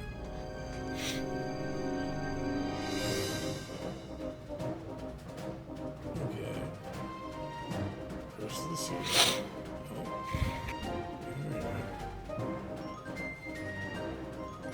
Ratoidvania. Excuse me. Scott's gonna lose his mind. Oh, yeah, it looks nice. Why? Okay.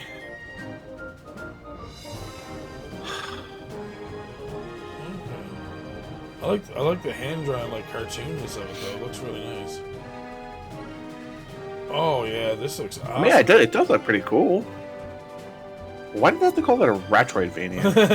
A Ratoidvania? There's no R. Come on, Scott. Except for the first one.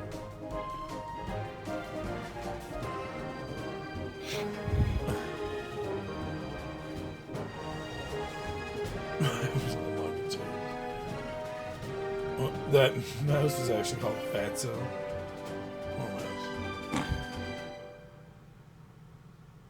Oh, okay. Die as a rat. Oh no.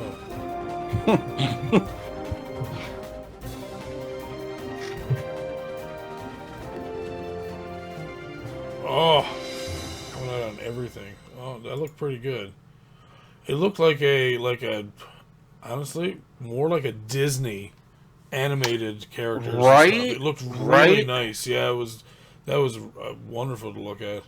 It kind of gave me like an Adventure Planet sort of feel, and maybe I'm off on that, but not Adventure Planet, Treasure Planet. Adventure Planet. What the hell am I talking about? Treasure. Never mind. Move on.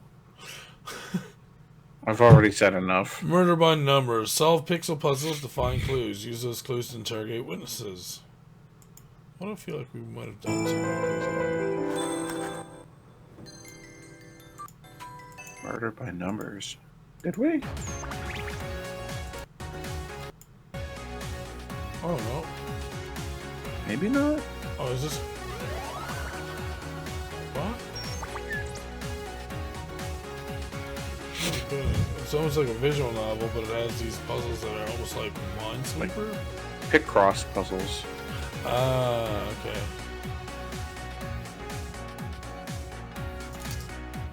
I've not played any of those, so I wouldn't know. What's this Saudi said? Alright, next we have... So this is like... It's like Mario Picross combined with like Phoenix Wright. There you go. I don't know how I feel about this. Oh, that's an R. I thought it said Potato Cube, and I'm like, what the fuck? Oh no, Rotato Cube. That's I see that it's an R now, and I'm just like, Potato cube. Is that better though? Yes, it's better than it being a big giant potato cube in the middle of space. I'm I'm gonna say that that's probably better. Just throwing that out there. Oh, you're a butterfly?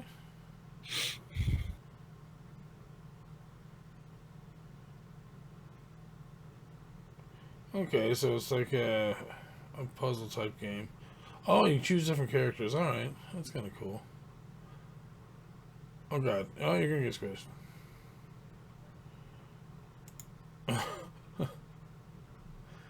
Yeah, I guess you just rotate the cube and try to get whatever you're supposed to do, like, in order to move on to the next level and then fight a boss kind of thing. Ooh. Beekeeper is a game of the genre of independent economic strategy in which you will take on the role of a debut beekeeper making his first steps in the honey business. It showed me pixelated hands, so I will entertain its idea and see how it looks. Oh. Yeah, oh. Dear grandchild, I am pleased to welcome you in the beekeeping industry, Oh, where I God. have been involved for many years in every possible way to achieve success on the market. I would like to tell you about the magic of this place. Oh, ... Oh, you found my old map. Wonderful. Look at these vast areas. The perfect place to start a new apiary. With the eyes of my imagination, I can see all the hives and I'm a nerd, so I flowers, didn't upload trees this, and I know meadows, and of course, I bet you Steve bees. would too. The beekeeper's profession is very important. Skillful management of the apiary will take you to the very top of the ranking and will provide incredible satisfaction. Look after your bees Good honey. and take care of I want their to eat health fresh condition. honeycomb. I've Also, never done that don't before. forget about your competitors. I don't like honey, so Do not underestimate Oh, them Lord. and produce All the most for you. delicious honey on the market. I'm Let the family name return to the confused former as to glory. Now go and what we're start your supposed adventure. to do We here. both know you will I mean, succeed. well, not what we're All my supposed to love, do, but grandfather. why? So that's kind of Maybe, cool. maybe it's just because I'm not big on the farming simulator sort of thing, so maybe that's kind of like why this doesn't really make sense to me. But Yeah. again, this is, as we say before, not everybody likes everything, so Yeah. No, that's very interesting to me. I would definitely play that. Oh, M.O. Astray. We already looked at this game, and we already know it's fucking amazing. So we're going to go to our next one, which is Little Briar Rose for the Nintendo Switch. Special stained glass style adventure game inspired by the Sleeping Beauty fairy tale. Okay. That's interesting. That's kind of from Okay. our childhood, so it has some appeal. what's it called again? Little Briar Rose. Okay.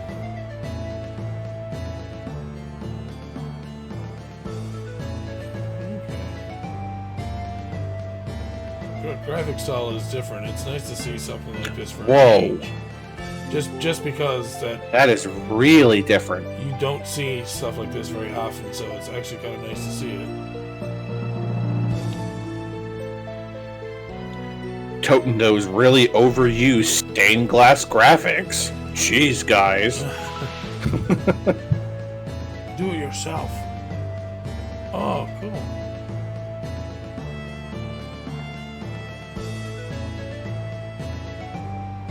That stew did not look good. I would not eat it. If it's green, don't. Yeah, I'm actually kind of liking the look of that. That looks really nice. That's definitely very different compared to anything else Yeah, ever. like everyone goes with paper or something as the new thing. So, Yeah, right? ooh, Polyroll, Bug's Eye View Adventure. Explore branching levels, fight quirky bosses, and save the day in this retro platformer inspired by the classics. Yay! Coming to Steam and Switch and itch.io. Oh, okay.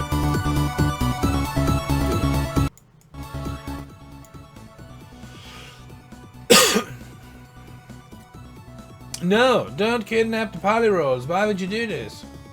Get the Kiwi Castle. What does that have to do with anything? Have the Kiwis stolen it?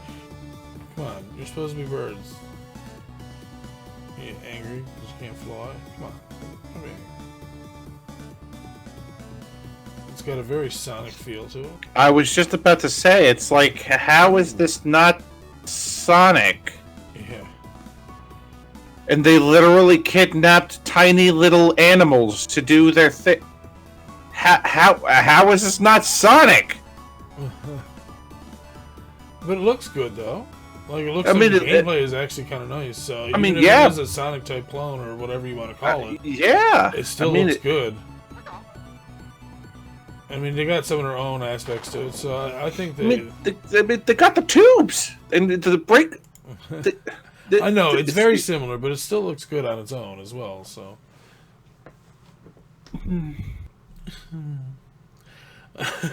All right, After Party. In After Party, you are Milo and Lola, recently deceased best buds who suddenly find themselves staring down an eternity in hell. But there's a loophole. Outrig Satan, and he'll grant you re-entry to Earth. Okay, that's Crude okay. humor, strong sexual content. Oh, okay. Uh-oh. Watch out, we might have the boobies. Don't look at all you young children. For all of you. I am a mature stream, but I'm pretty sure that's still against terms of service as well. No. They allow it within games and stuff, so it's not like it's, you know... It's not like I mean, provided we're not gonna, like, yeah. I doubt that's what's happening here. And as soon as we see anything that's a bit, like, too much, we usually stop it, so... But then they take a cab ride from Sam. This is trippy. And blabs about the loophole. It's very bright. Like, it's got a lot of bright colors, like almost 80s neon colors, like with the pinks and purples and stuff, so... Oh, it looks like there's rhythm aspects to it. Scott could like this. I mean, I'm always about learning something new rhythm gaming. I mean, that looks like a mini game for it. But to even reach those nut jobs, the losers will have to deal with karaoke crowds, the lava swamps, the fanatics from the Force Circle. I mean, these complete idiots really have no idea what they're getting into. I need a drink. Is he talking to us? Play beer pong. I wonder if there's like, if it is a rhythm type game. It looked like it had some there, but it didn't really show much more after that one time, so. Hell basically runs itself nowadays. Escape hell with your best buddy. So what we're saying is that it's friend zoned the game. Friend zone? Is that what I'm getting at here? I have no idea. Anyway. Alright, next up we have Wonder Parade. World premiere Nintendo Switch trailer. Revolves around a bunch of cute animals on a mysterious planet. You will play as their companion, play music with them, and explore the unknown. Ooh, I'm a nerd.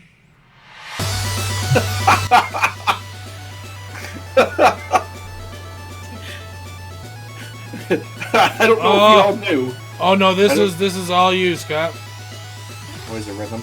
Oh boy, is it rhythm.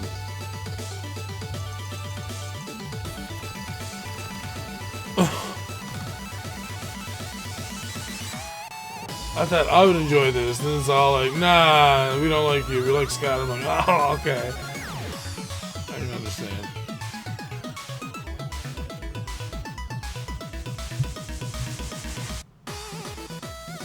I like the look of the game. It looks really nice. We're not hearing much from Scott though. I don't know if what do you think? I'm like, every time the thing comes up, I'm like doing the little things. So I guess Scott wants to. I'm trying to think of like, what other game was it that looked? I don't know. Like coming from like the outside to the middle, that's a little different. I'll have to say. Mm-hmm. But I guess you only use the two buttons there, and it's mostly like, well, rhythm, I guess. Yeah. Look pretty neat though. I mean, it's a rhythm game, so I'm nerd out on that. You know. Last one we have in this trailer Tuesday is Alchemy Garden. It's a sandbox game that mixes gardening, alchemy, and exploration mechanics. Feel free to explore this little world and find new recipes or components, brew potions, and be creative designing your own garden. Again, this is probably something I'm gonna like, 'cause I like such. I don't know. I have weird tastes, I guess. Maybe they're not weird. Maybe I'm normal. I don't know. Either way. I like exploring a lot too, so. Oh yeah. It's gonna, okay, got a workbench over there. We're gonna build a few things. Alright. Oh, that's right, it's a box sand. It's a box of sand. Oh, you just took some daisies. That was rough. It's a box of sand. Oh, coal ore. Oh, yeah.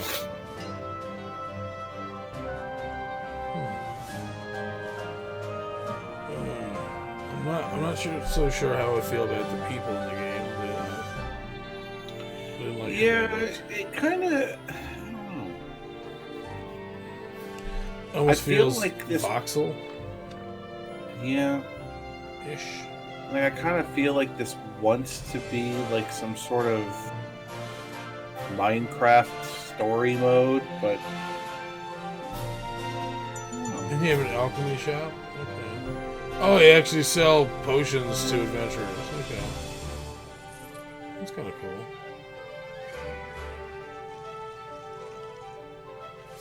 Okay, so now I'm actually starting to like it a little bit just because of that aspect. You're growing a garden so you can build better potions so you can sell it to other adventurers.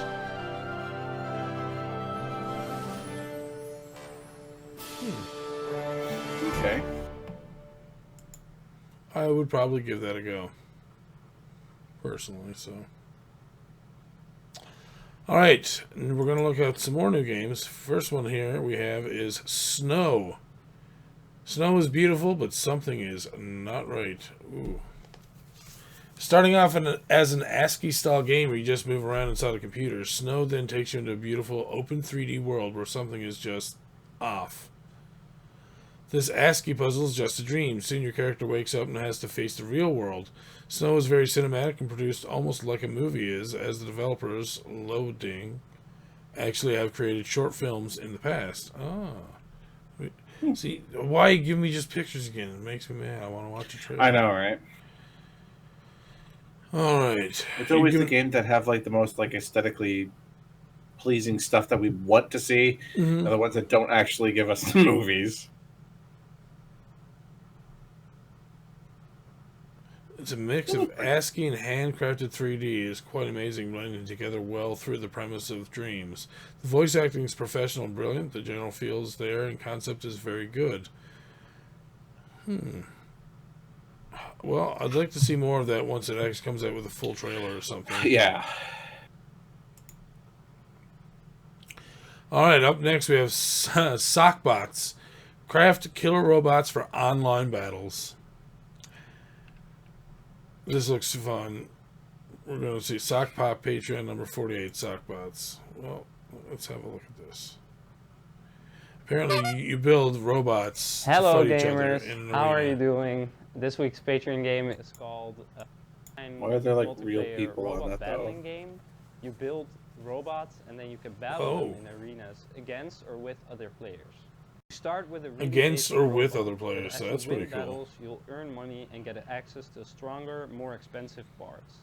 There's a lot of freedom in what kind of robot you build, and you can arrange the parts in any way you like. So The this game is features kind of 3 like game modes. Versus like against battle another bots, like player, the single TV player show against Yeah. AI, and made into a solo against game. AI. Pretty much, yeah. And I'm actually kind Credits of for okay with that. the game Yeah, also I know.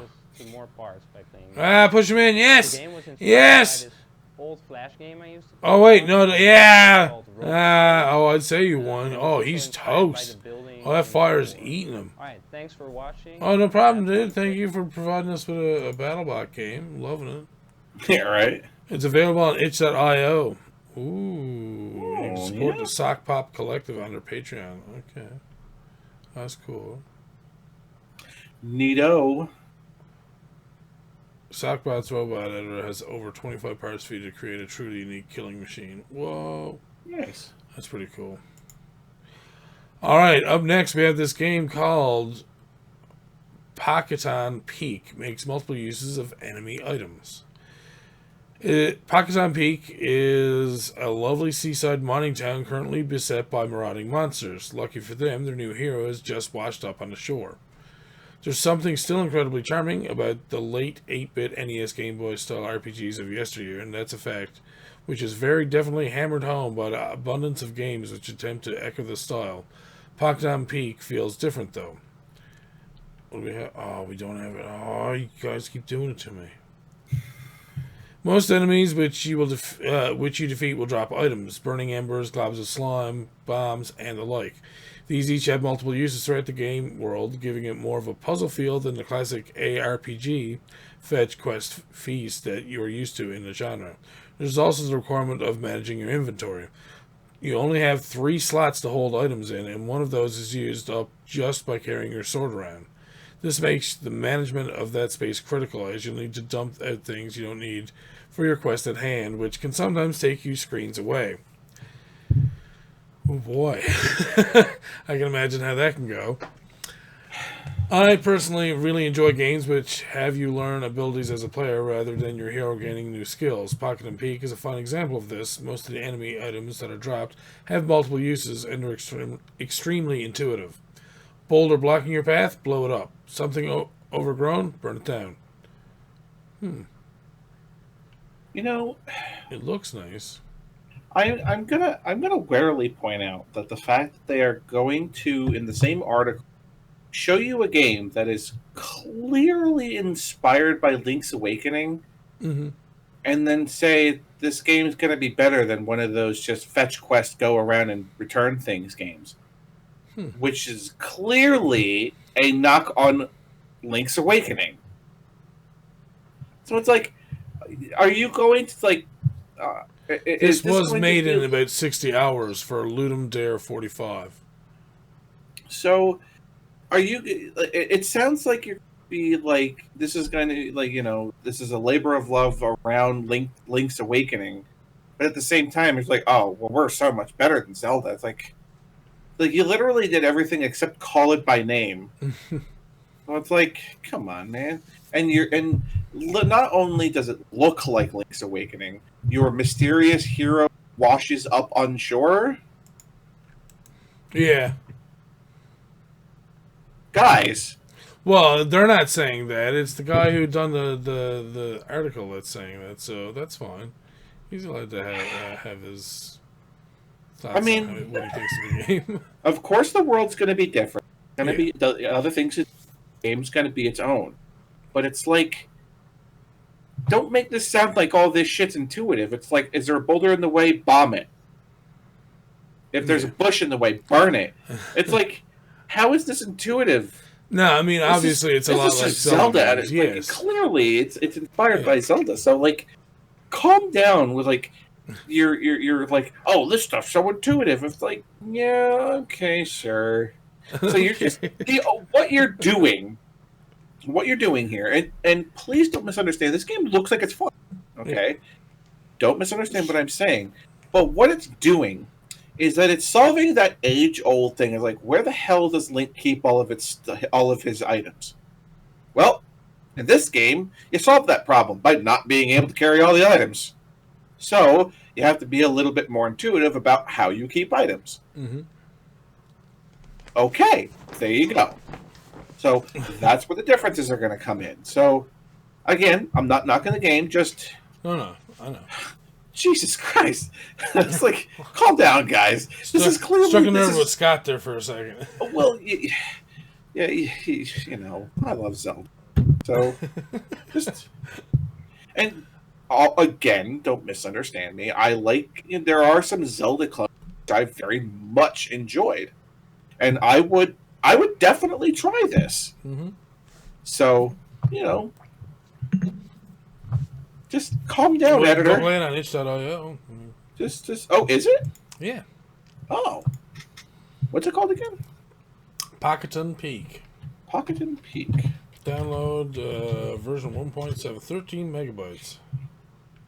It's not that big, which makes sense. Alright, so we're going to move on. Our next game, Like Gulls Crying at the Dawn, finds hope through shared solitude. I've been looking out for deep, well-written Bitsy games since bumbling my way through John Lee Cooper's The Old City of High Walls early in the year. But it does look very basic in regards to your character and stuff, which is fine by me. I still like the whole lighthouse and the pixeliness.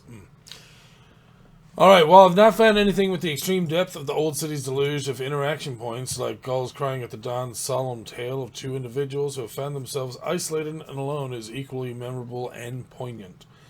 While I think of awfully lonely jobs, reading my upcoming BuzzFeed post, Top 10 Loneliest Jobs, I feel like lighthouse worker must be right up at the top.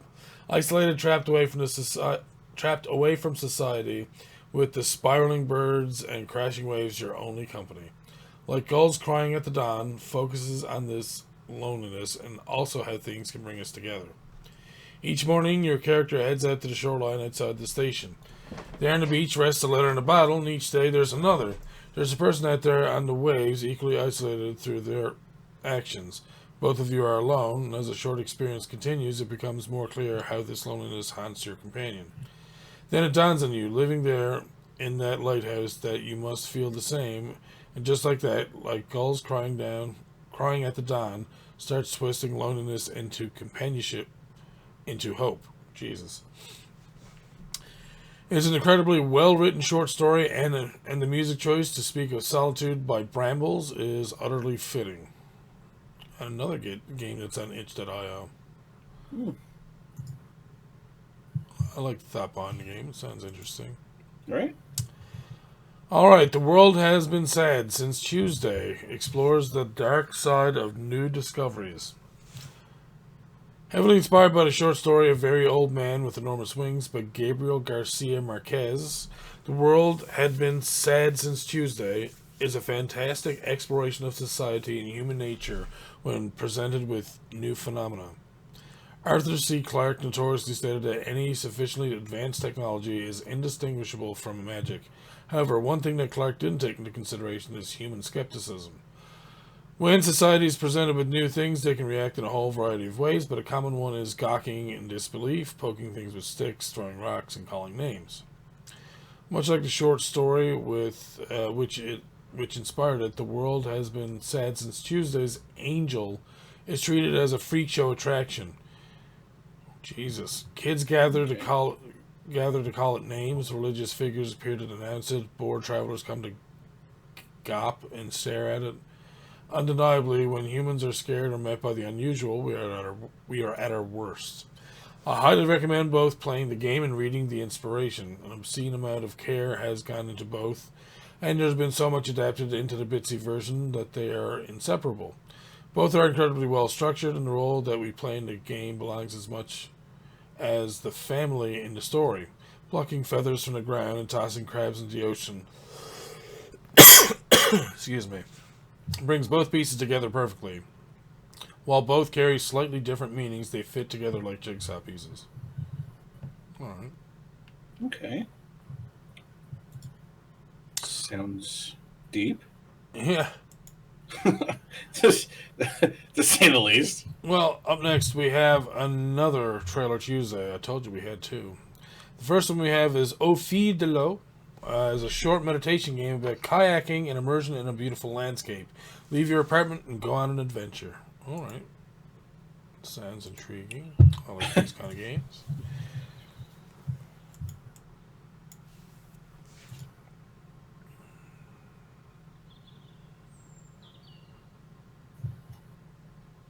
I think that's Son of Water.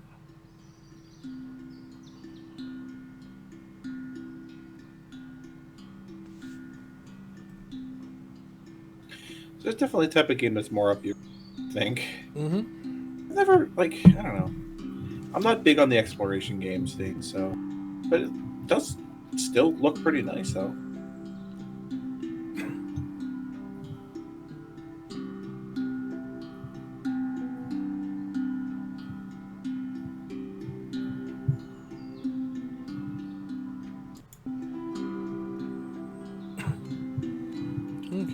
just kayaking the entire time.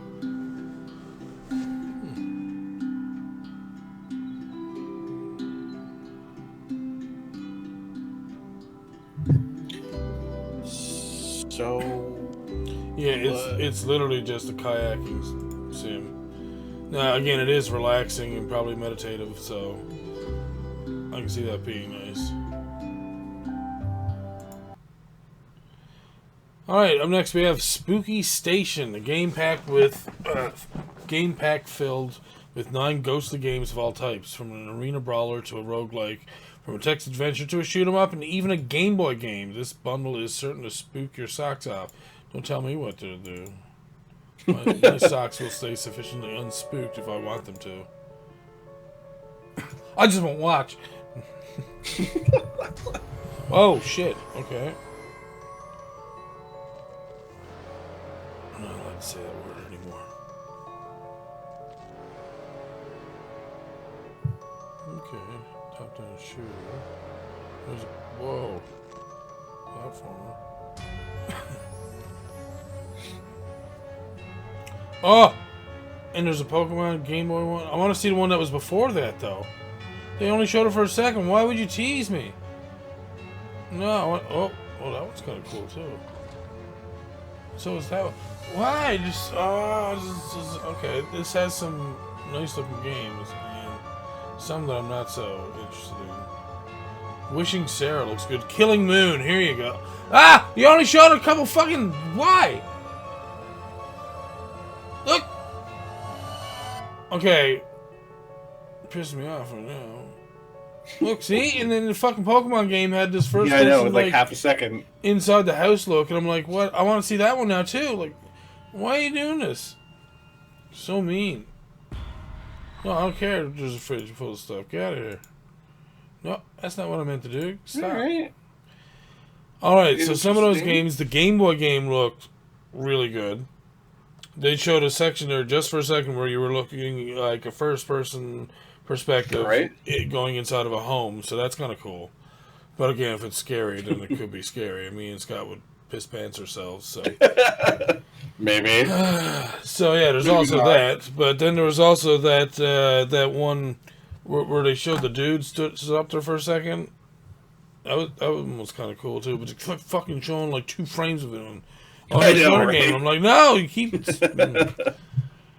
Up next, we have Burning Night. Steal everything you can and flee from the Burning Knight's castle in this action-packed roguelike. Okay. Oh, you said one of those magic words that Stefan and I both like. Yeah. Okay. Whoa! That's an AK-47. Whoa, okay. I was gonna say, kill him, dude. Oh my god, this looks so difficult. Holy crap, dude.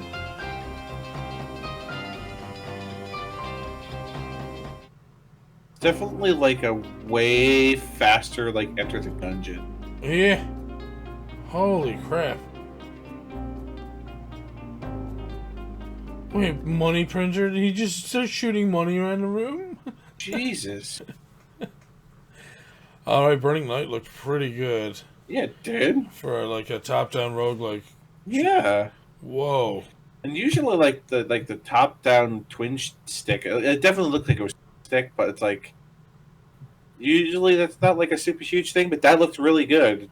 Yeah, it really does. It was like I like it when games like that are like super chaotic and when like shit's flying everywhere. I love that. So, Silver Chains is our next one. The thumbnail for it. A little questionable here. Yeah, I'm afraid of making it full screen. Put it that way. No, do it. Do it. We'll be fine. And it's 3D. That's gonna be good. Unreal Engine. Oh, they're giving this Gabriel Knight kind of feel now. Jesus. Screw it. I'm gonna full screen it myself. Here we go. Oh no, I don't like this. this. Oh my god, no, I don't like this. Oh my god, I don't like this at all. Okay. Oh, what the fuck was that? Oh, hell no. Nope. Oh, this guy. It's gonna do something again. Now you know how Ouija feels. I'm afraid it's gonna do something again. Don't. Don't do it. Oh, it's gonna do it. I knew it. Jesus. So again, if you're into horror games, we keep finding them. I can't. I want Halloween to be gone behind us now. Christ. Oh no. God. Why did that have to? It was fine. It was fine the way that it fucking was. I hate that shit. I hate that. It was like. Yeah. Again, on the stream, it kind of looks like I'm just kind of reacting to it late because I get to see it a little late. But like that ending to it was just like the top no bueno for me. Okay, so moving on. Looks like we have something to call Cardpocalypse. All right, let's go. Now we're talking. All right, 10-year-old Jess accidentally gets everybody's favorite collectible card game banned in Dudsdale Elementary. Even worse, it's her first day. But when troubles arise, the mutants from the game start to come to life, and it's up to Jess and her friends to stop them. Ooh. Okay. This went from like this might be some cool card game to like no, it's not a card game anymore. I'm not a fan of this. Oh, here's the card game. I don't like this art style.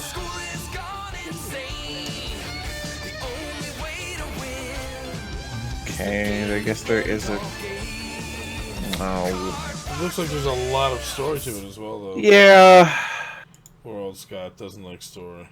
No, it's not that. No, it's not that I don't like story. I don't. I'm not a big fan of that kind of art style, at all. Yeah. Let's see. But that kind of sucks because I have a feeling that would be a good game too. Because if you guys haven't been paying attention, I'm really big on trading card games. So, TCG is like Magic, and I play Final Fantasy. So, and Eternal on my streams every once in a while. I'm gonna skip that one. Edgar, Bok, and Bullsack. What?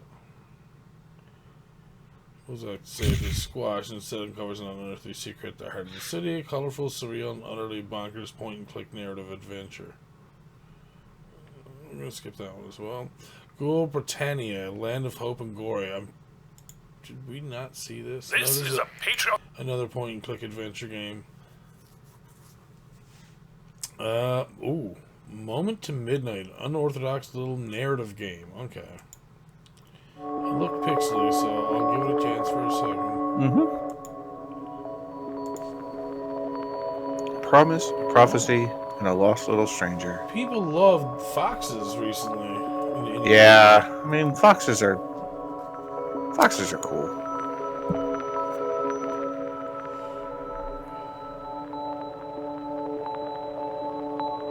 I think it's because as a character base, it's really easy to a foxes is really easy to portray because they can kind of go in any direction. Mm-hmm.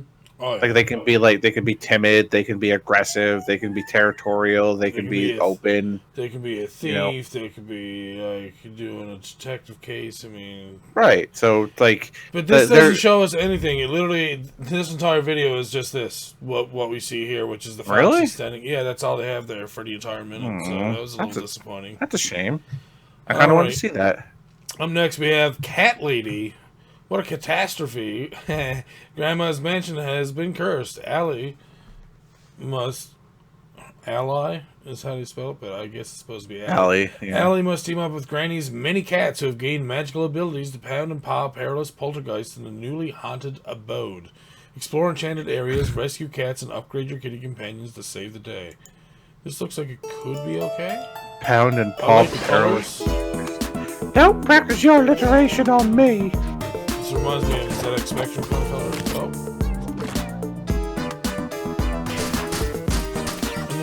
types of cats. Oh, whoa. Yeah, I like this. This is cute. Oh, it is brown. Scrappy, the punchy cat. See how savage he is? Brand name cat. Fuck. Yeah, right, it's The good. fuck am I looking at, Stefan? It looks fun. What's wrong with you? Alright, we are down to our last game from Indie Games Plus. Roof Rage. Battles for martial arts supremacy among the skyscrapers. We have a trailer, so let's go look at this. Just that picture alone is like, okay. I love the look of it. Some guy's getting fucking Shoryukened off a roof, so let's do it. Let's hit this shit. Oh, this is almost like Smash Bros, but like with just a bunch of like... Oh, okay. This actually looks pretty good. And I'm usually not one to enjoy these types of games, to be honest with you. But it's a Smash Bros type of game for sure. Yeah, it definitely is. Oh shit. Chang Sung over there. Whoa. That looks like Patrick.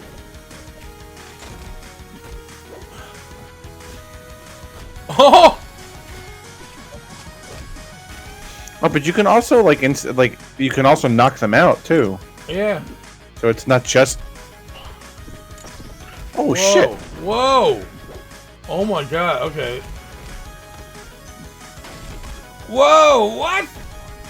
Okay, this is pretty cool, Scott. Oh shit! Right? Yo, fucking went ball Bionic Commando on his ass. Yeah.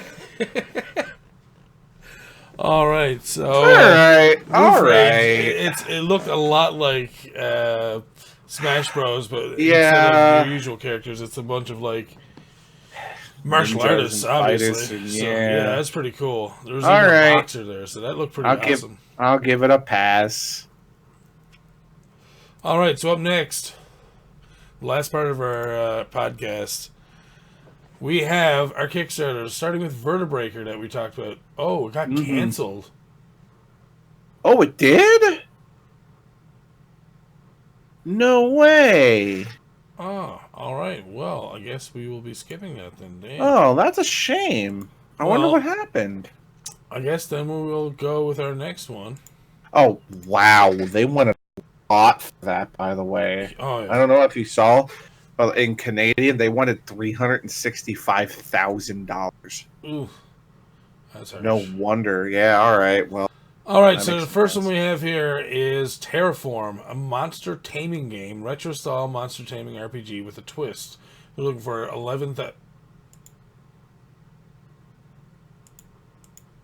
Can you not, please? We're looking for $11,270. They currently are sitting at $2,387. They have only 13 days to go with 44 backers. I thought this looked pretty good. hopefully we can help them out. Let's take a look. It's very Pokemon.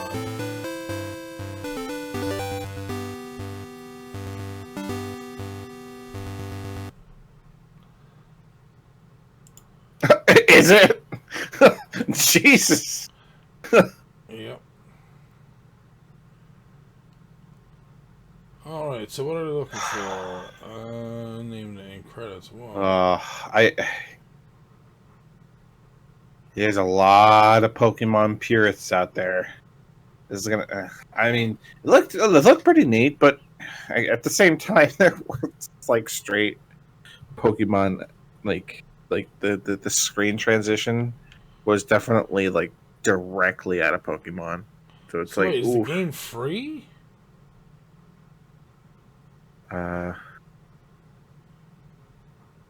Honor game, choose team red or blue. Pledge 25.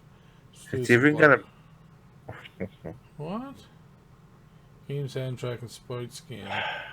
The bundle for the collectors. Get all 4 animals in the tier 40 rewards for 50.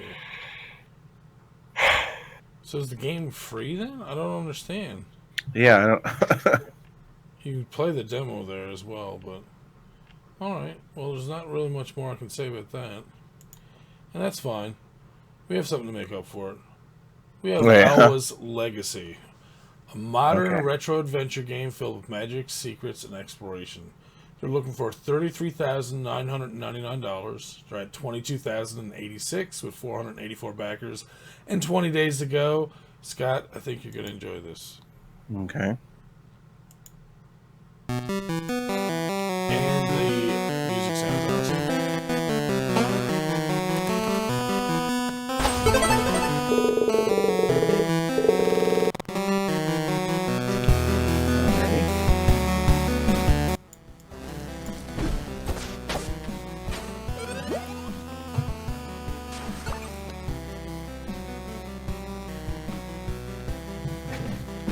Oh, yeah. Oh, neat. Right? I love the way it looks. This is very nice looking as well.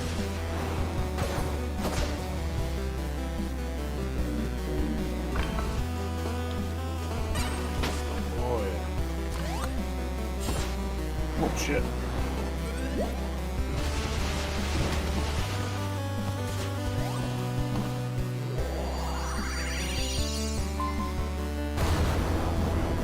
Whoa!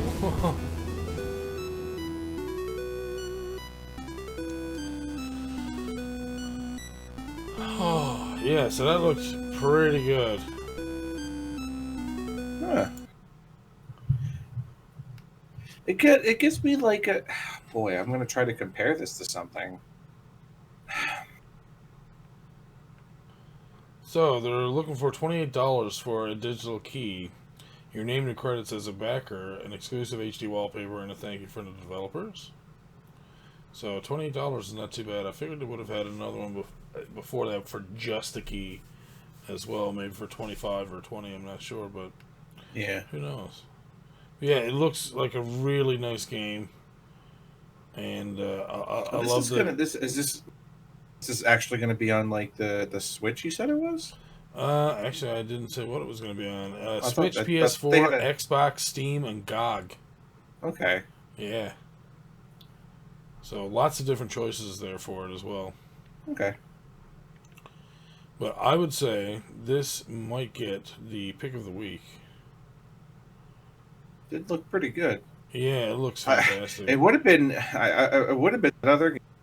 You know, they canceled it. Yeah, no, it's too bad they canceled. We were going pretty nuts for that one. Yeah. But yeah, no, this looks pretty good. They have a lot of different reward systems there. I like that it has this huge map as well. That looks really nice. Tells you how many secrets you have. Looks like you have a lot of different powers. The character is actually quite cute. It's a female protagonist, so we know that Scott likes it. I like it. So, and it looks like there's just like the 4 of them working on it, so that's pretty cool too. Yeah, oh yeah, look at that pixel art. Oh. Yeah, no, it does. It looks really nice. I like the look of this game. Mm-hmm. All right, and everybody, that is it for this week. We've actually finished up everything there. But for those of you who have stuck around from the beginning of the podcast, you know, just thank you very much for sticking with us there, and definitely had fun this week, just catching up with everything and whatnot. So, if anybody is interested after the podcast, I'm going to be streaming myself. I'm going to be streaming where I left off in the Messenger. Okay. So if you guys are going to be interested in coming over and watching that, I would appreciate that. Indeed. And we're going to throw a host over to, I guess, Mr. Six Cyrus is actually playing. Endless Space 2. His Twitch is Scott Devin Kane. I'll actually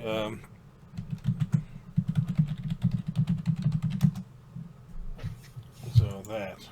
There you go.